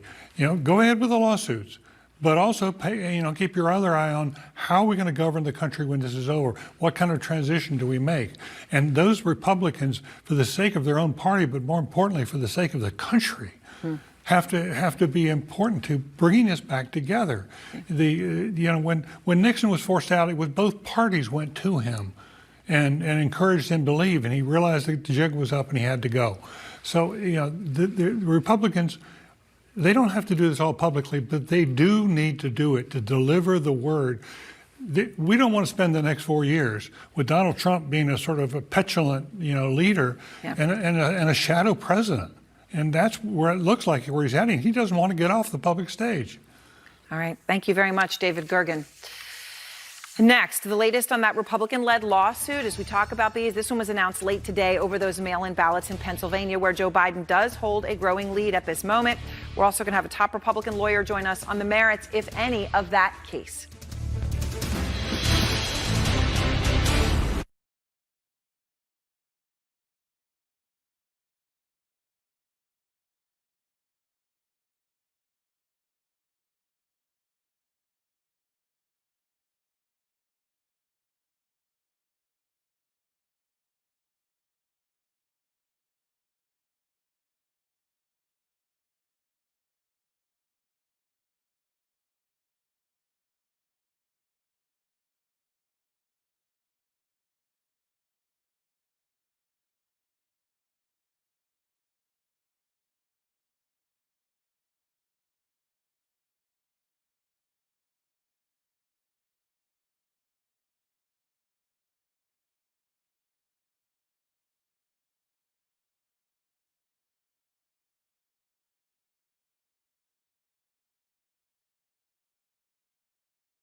With Joe Biden's lead growing in Pennsylvania, Republicans are going to the courts to try and stem the tide. We've been talking about the potential impact of their challenge in the courts, or lack of impact, since the story broke a short time ago. A new Republican legal challenge. Jim Sciutto joins us now with that. So what are you learning about this new challenge? All right, so just right off the top, we should note, you'll hear these sometimes described by Republicans as late arriving ballots. But by Pennsylvania law, they are not late arriving because the law allows them to arrive up to 3 days after Election Day, at least as it stands now. But let's walk through what they're trying here. So lawyers for Pennsylvania Republicans, they're asking the Supreme Court to order the state to quote, log, segregate, and otherwise not take any action on ballots received 3 days after the election. Again, these are ballots which the Pennsylvania Supreme Court said could be counted as long as they arrive 3 days after Election Day, even if the postmark is illegible. Here is the new GOP claim. I'm quoting here. Given the results of the November 3rd, 2020 general election, the vote in Pennsylvania may well determine the next president of the United States, and it is currently unclear whether all 67 county boards of elections are segregating late arriving ballots. See that phrase again, late arriving. It's not by law. But to be clear, the Pennsylvania Secretary of State has directed these ballots to be segregated. Pennsylvania's Lieutenant Governor, he was on our air a short time ago, made clear that state officials did this preemptively, complying with what he called a legal maneuver by the state GOP. The idea being, let's set them aside, so if there is some legal trouble for those, they won't affect other mail-in ballots. State officials also say that the total number of ballots that arrived in Pennsylvania after Election Day within that 3-day window is too small actually to affect the outcome. In the new filing, Republicans, they argue this. They say the Secretary of State issued two different sets of guidance. First, that the ballots at issue be segregated, but a second one that allows them to be counted. I should remind everyone that prior to the election, Republicans twice challenged this Pennsylvania Supreme Court decision, which allowed these ballots to arrive after Election Day. They went all the way to the Supreme Court, but the court let the state court decision stand for now while the case continues. I should note as well that the Trump campaign is trying to intervene in the case, but the court has not yet ruled on that request. So two big headlines there. State law as it stands there, it allows them to come up to 3 days after Election Day as long as they were postmarked before. This challenge isn't new, but you never know. And there was a conservative justice or two in the Supreme Court decision that seemed to leave open the door to challenge those late arriving ballots as the Republicans claim them to be. But again, the other caveat, Democrats in the state say it's too small a number of votes to affect the outcome. So that's where it stands right now. It's confusing, though. Just to be clear, the state is saying they segregated, they preemptively, without even this court ruling, segregated those ballots that would be arriving legally, but after Election Day, there's a 3-day window that ballots can arrive, that they segregated them. Do we know, the Republicans are saying in the court, well, maybe in some counties they got an instruction that they could actually count those. Does that mean that the vote counts that we are getting have some of these segregated ballots in it in some of these counties, or do we not know? That's the Republican claim. State officials say we set them aside, we shrink wrap them right over here for the very purpose to prevent any legal challenges to, adulterate, if you want to call it that, the other many tens of thousands, hundreds of thousands, in fact, of mail-in ballots that came in before the Election Day. So that's what state officials are saying. They said it on this air. Republicans are claiming otherwise, and like with all these things, it'll work its way through the courts. As it should. Jim Sciutto, appreciate it. I want to bring in longtime Republican lawyer Ben Ginsberg. He was George W. Bush's lawyer for the 2000 election and the recount. Mr. Ginsberg, thanks so much for being. What do you make of, first of all, the president's overall posture right now? His rhetoric, his claims of fraud, which he's really offered no evidence for, and these lawsuits that his allies are pursuing right now? In terms of his overall posture, Anderson, I think he's running into a problem making these claims about the election because there were such lack of credibility claims made before the election. In other words, he said our elections were rigged and fraudulent. There was no proof for that. He had the Republican National Committee and various Republican parties go out and file a series of suits, none of which tried to make it easier for people to vote. And so now in the post-election period, they're a bit hoisted on their own petard for the positions taken beforehand. But the president's overall position is consistent now with what it was before the election. And just to be clear for our viewers, you have spent a very remarkable and illustrious career focusing on elections, focusing on ballots, focusing on in polling stations. I imagine you've been to more polling stations than most Americans would ever even want to get near. So you're coming at, and you're a Republican, you're coming at this from a lifetime, a career's worth of experience. When you hear this challenge now in Pennsylvania about segregated ballots, I'm not sure. It seems like there's a difference in argument. One is the Republicans are saying, well, some of these segregated ballots were actually counted, and it seems like the state is saying, well, no, they were segregated. Do we know what the reality is? I don't think we know the reality in each of the counties. But the essential point throughout this lawsuit is, number one, it is a valid legal question about whether votes received after the election should be counted, and secondarily, whether it is a task for the legislature or a state Supreme Court. Those are valid legal issues. But for this election, it's not valid to throw out those votes and not count them, simply because the voters all relied on the 3-day after the election deadline. And courts have always frowned on disenfranchising voters because of things that election administrators said in their roles. So to those Republicans who say, well, look, a law, laws are laws, and even if it's unfortunate, those laws should be obeyed to the detriment of somebody who has cast a vote, even if it was cast in good faith, you say what? Well, I say for something like this, the broad-based rule, where the state law and the Supreme Court did not interfere with this law, said that ballots could be received up to 3 days after the election if postmarked on Election Day, that you actually have to let those votes count.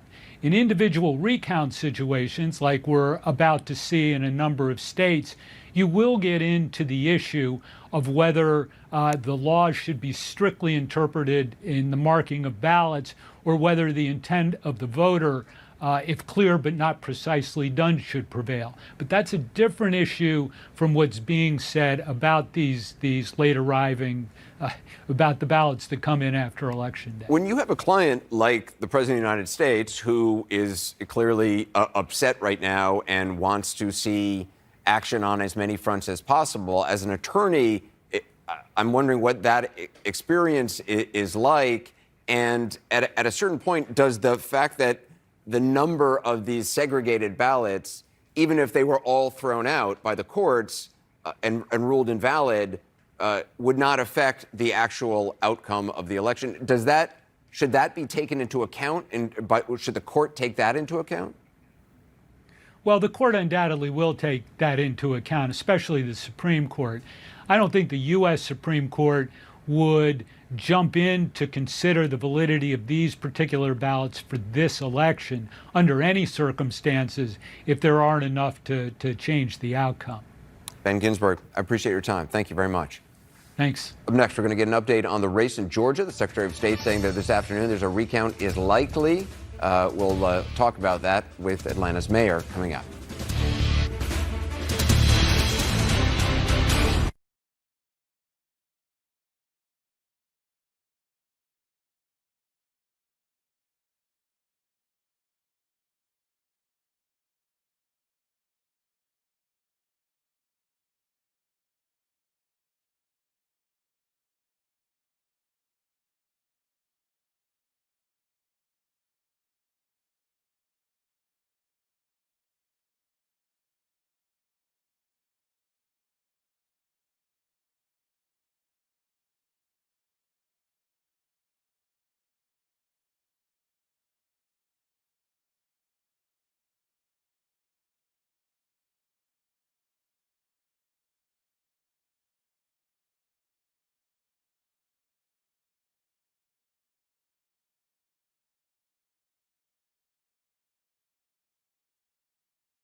We were watching the votes being counted, a lot of moving numbers in these critical battleground states. A big one we're focused on right now is Georgia, of course. Phil Mattingly is at the magic wall. Let's go over there and see what's going on. It's tight. It's tight, and I don't think that's going to change anytime soon. As it currently stands, Joe Biden, 1,563 votes ahead. 99%. 99% reporting. We're now in a universe of votes, not including provisionals and military ballots, that's roughly, it's got to be under 10,000. It's definitely under 10,000 right now. I think the biggest batch that we've been waiting for, and we've been waiting for it most of the day, but we respect everybody who's taking the time to count those votes, is come over here to Gwinnett County. We know Gwinnett County has about 4,500 votes outstanding that they need to count, process, and then release. And you look at the margin in Gwinnett County, you understand it's a Democratic county. It will likely break Democratic based on what we've seen and the trends that we've seen. And it may break even at a bigger margin than this. But I think the reality right now in the state is it's going to a recount at some point. We heard the election officials talking about it earlier in the day. And I think the one wild card that we don't have a full picture on yet is provisional ballots and the military ballots outstanding as well. There's about 18,000 of those, I believe, if I have my numbers right off the top of my head. Right. We heard from an official in Georgia earlier who said that there are 8,410 votes that could have been postmarked and returned today. That they were waiting for to add on. Yes, but that's not saying that that's like the upper limit. It could be anywhere up to 8,410 votes that could have been postmarked. On top of the 18,000 that they've already brought in. So that's obviously military ballots, overseas ballots as well. And they made clear that of the 8,000, of that pool of 8,000 left, it won't be 8,000, it won't be zero. It'll end up being somewhere in the middle. So to give you a sense of the universe that we're working with right now and how little vote is outstanding, provisional ballots, military ballots don't often have the ability in and of themselves to shift a race, and these could. So we'll see where that goes and how that ends up. I do think, though, the biggest thing that we're looking for right now is Gwinnett County, when it comes in, and how that goes, if it goes to Biden at this margin right here, or if it goes bigger. Yeah. And if it goes bigger because it's vote by mail, and vote by mail over the course of several states over the course of the last couple of days has gone fairly heavily to Joe Biden. So we'll see if Joe Biden can pad his lead before they factor in military and overseas and provisionals as well. So many states to watch. Phil, thanks very much. Aaron, it is fascinating. I'm very curious to see if, depending on if and when Pennsylvania is called, whether or not Joe Biden will speak if the Commonwealth of Pennsylvania hasn't been called for him. Yeah, that is the crucial thing, right? Because he said he was going to speak, so now it's very hard to not do it. And then it's what sort of speech should you give? Big questions for him. All right, Anderson, thank you. So now let's go to the mayor of Atlanta, Mayor Keisha Lance Bottoms. What do you think, Mayor, about where we are in Georgia? Obviously, it is an incredibly narrow margin right now for Joe Biden, 1,585 votes. Officials in your state were laying out, look, there's more than 8,000 overseas military ballots left to be counted. There are still votes left to be counted. But when all is said and done, do you believe Georgia truly will be a Biden state? I absolutely believe it. This is our year. I've known for a while that Georgia was trending blue, and every opportunity I've had, I've said it to Joe Biden. I even said it during my conversation with him during the Vet for VP, that I believe that this was our year, and now the world sees it. So I know it's going to be a thin margin, but we're used to close elections. My race for mayor was 832 vote difference out of almost 100,000 votes. I've been saying that to people all week, that we needed to show up because it was going to be close, and this is what we're seeing. So I want to ask you about a recount. When you look at the rules as I understand them, there is no automatic recount in the state of Georgia. A candidate can request one, though, after certification if the margin is 0.5% or less. Now, obviously, currently it is. But we've got more votes to come in. How confident are you that a recount can be avoided? And to be clear, the Trump campaign has already said that they want a recount, right? They're going to push one. Do you think it can be avoided or not? And also my understanding that Senator Kelly Loeffler is going to help fund that recount in Georgia, which is interesting given where she is in the runoff. But I'm confident that a recount will show that Joe Biden has taken Georgia. And also, if it gives people the confidence that they need in the integrity of this election, I think that we should have a recount. But it's going to be a close one, but we are blue. So Senator Kamala Harris obviously already has made history as the first Black and Asian woman to, be on the vice presidential ticket, to be on the receive the nomination. If these numbers hold, if they do nationally, she will be the next vice president. If they hold in Georgia, she could very well be. It's a crucial part of the puzzle here. Can you take a moment to reflect on that and what that means to you? This is an historical election, and to have Senator Harris join the ticket and for us to be a part of changing the history of this country, I think really speaks to the legacy of John Lewis and Joseph Lowery and Dr. C.T. Vivian, all three great giants who we lost this year in our state. It's a great year, and this really is the most important election of my lifetime and so many others. And to have Kamala Harris be a part of this historic moment makes it even more special. All right, Mayor Keisha Lance Bottoms, thank you so much. I appreciate your time. Of course, as we have more counting and the situation unfolds in the state of Georgia. She mentioned Senator Loeffler in Georgia, and we have had so much attention, of course, rightfully so, on the White House. But I don't want to lose sight of these crucial Senate races. Senator Loeffler involved in one of them. The Senate and control of the Senate is hanging in the balance, and this means everything to what the next president will be able to do legislatively. Everything. So let's go to Breonna Keeler. Breonna, where do things stand right now?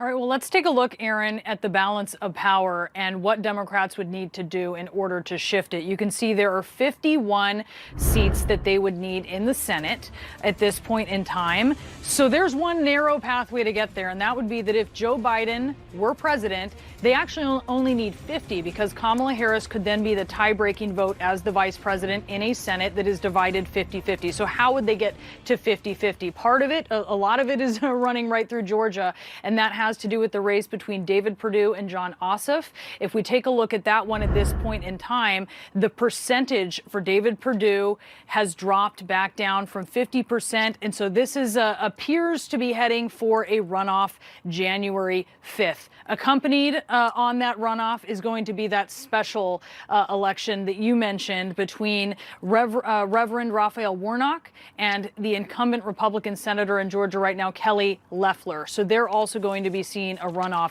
Democrats hanging a lot of their hopes on that. Other outstanding races that we're keeping an eye on right now, one is in North Carolina, where Tom Tillis, the Republican incumbent, is ahead at this point in time, leading his Democratic challenger, Cal Cunningham. And we're also keeping our eye on Alaska and Maine as well, Aaron. But right now, those races appearing to favor Republicans, which wouldn't change the balance of power.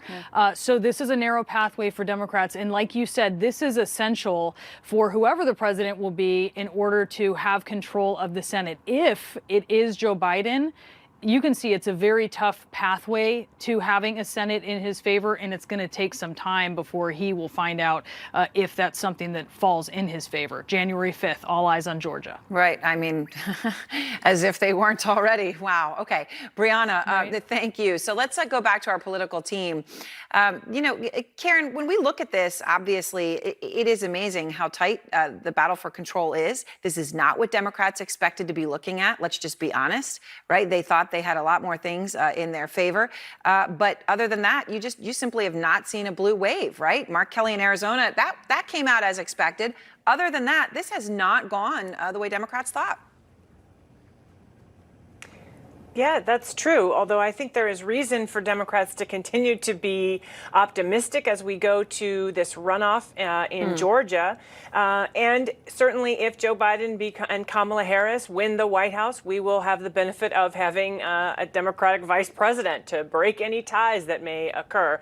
I think for Democrats, I think there's a lot of really good news about this election that I think because of our anxiety, frankly, around what's happening in the presidential, and as things are still sorting themselves out, it's maybe a little bit harder to see. But you're right, it didn't turn out the way folks had hoped.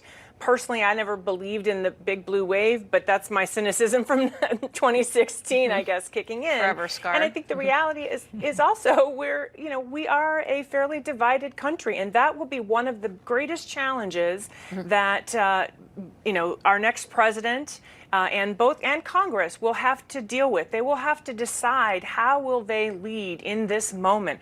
Again, I think it will become a question of country over party. We can't continue along this pathway that we have been on with the divisiveness. And so I hope that's the pressure that we put on all of the elected members of Congress. Mike, one thing we did see, though, in more than one case, but I give you the example of Susan Collins in the Senate, you had people go and split their ticket, right? They vote for Susan Collins, they vote for that Republican, and then they go ahead and they vote for Joe Biden.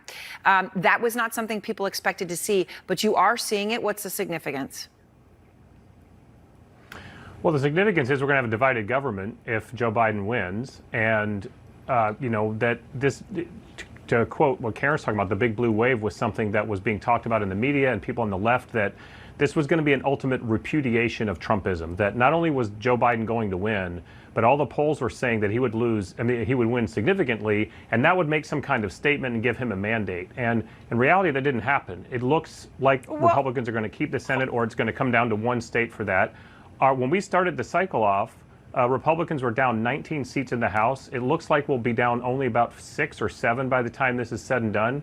So we've gained seats in the House, and the country's very, very evenly divided. We're now still counting votes days after the election to determine who the president is. So this was not a repudiation of Republicans or Trumpism. This was a close election, and that proves a lot of the Democrats wrong for what they thought was going to happen. So I totally hear your point, and Now, yet, hold on. David Chalian, when the numbers come in, you could end up in a situation where all of these outstanding states go for Joe Biden, where you have, 5 million split on the popular vote, and yet you have more people who voted for Donald Trump and for Joe Biden than any other presidential candidate in history. How are you supposed to see that, David Chalian? Well, there's no doubt that we are a divided country. Yeah. I think that is crystal clear. And Donald Trump, the energy he brings, his ability to bring his voters out, as he did on Tuesday, is what definitely helped Republicans apparently save control of the Senate, if it does indeed happen that way, even though he may not have saved his own job. I do think, though, listen, these votes have to be counted. It's very hard to do sort of takes on what things mean while votes are still being counted and we don't know how it settles. We saw that in 2018 with the House races as we waited for California to come in. But it could end up that Joe Biden has flipped 5 Trump states, not just rebuilding that blue wall, but also expanding into Arizona and Georgia. You know, when Donald Trump won in 2016, he had flipped 6 Obama states to get to 306 electoral votes. And that was a really substantial victory, is how it was perceived, and move forward with a mandate. So I don't know yet that this will be judged at the end of the day when we see how all the votes are tallied. If indeed Joe Biden is at 306 electoral votes and have flipped 5 Trump states in various regions of the country, that will be seen, I think, as a pretty substantial victory. It is very hard, Nia, to see, to understand how this will be perceived, because right now we're so much in the middle of it, and it's so razor thin. It's worth reminding people that you may end up with, and we just don't know at this point, but your margins in some of these states are going to be greater in favor of Joe Biden than they were in narrowly fought states for Donald Trump. Incredibly divided. No way to say that's not true, but yet, more in favor of Biden than Trump was able to succeed with in 2016. No, that's right. And if we flash back to 2016, it was an upset, surprising victory, but it certainly was seen as a mandate. It was seen as this sort of massive upheaval in terms of where the country was and what sort of values the country was valuing and what would be represented in this administration. So listen, Biden might end up in the same place. He certainly has more votes than Hillary Clinton did, more votes than Donald Trump did too. So, you know, if you're a Democrat, if you're in this administration, if Biden ends up winning, you should claim the mandate, because that's certainly what Donald Trump would have done if he gets reelected, and certainly what he did in 2016 as well. So the idea that there's a divided country, well, that wasn't really what the Republicans were saying in 2016. What? That's right. One and quick I think point: if Biden wins it's great and Republicans to try keep the Senate. Go ahead, Karen, and then Mike, jump in. Go ahead, Karen. Sure. I was just going to say, I mean, it's great spin, while the votes are still coming in to try to suggest that Joe Biden doesn't have a mandate. Just because, as I said, I believe the country is divided, that does not mean that Joe Biden won't have a very clear mandate. And frankly, I think that also means that the members of Congress in the Senate and the House also have a mandate. So I don't want us to, Mike, I have to push back on you on this idea that somehow it's not going to be a mandate for Joe Biden. As David said, also, if we flip those 5 states, that is incredibly meaningful, and just the sheer volume in terms of the turnout, that is very meaningful in terms of the direction that this country is choosing to go into. Mike, certainly this is the case you'd be making if the shoe were on the other foot. Look, if Republicans hold the Senate, Joe Biden were to win, he would be the first president in 32 years that didn't have a solidified Congress in his first term. And so, look, you can say that these are states that are being flipped. We hadn't been competitive in Pennsylvania since 1988 in the presidential election. We lost it every single time. And if Trump winds up not winning it this time, it'll be by a razor-thin margin because we're still counting the votes. And so the point is, the country is incredibly polarized. Democrats were looking at this thing we called a blue wave, that they were going to just sweep into office, and wouldn't this make a great statement that we pushed back and repudiated who Trump was? And there are millions of voters that said no to that. And a lot of it was based on issues that they were really turned off on by the left wing of the Democratic Party. Okay. Things like nationalized health care, those types of issues that the Democrats are now going to have to reconcile with a president.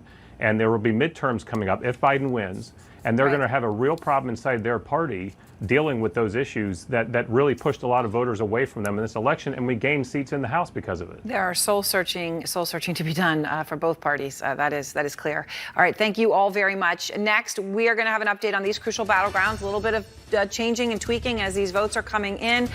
When our special coverage continues, we'll be back.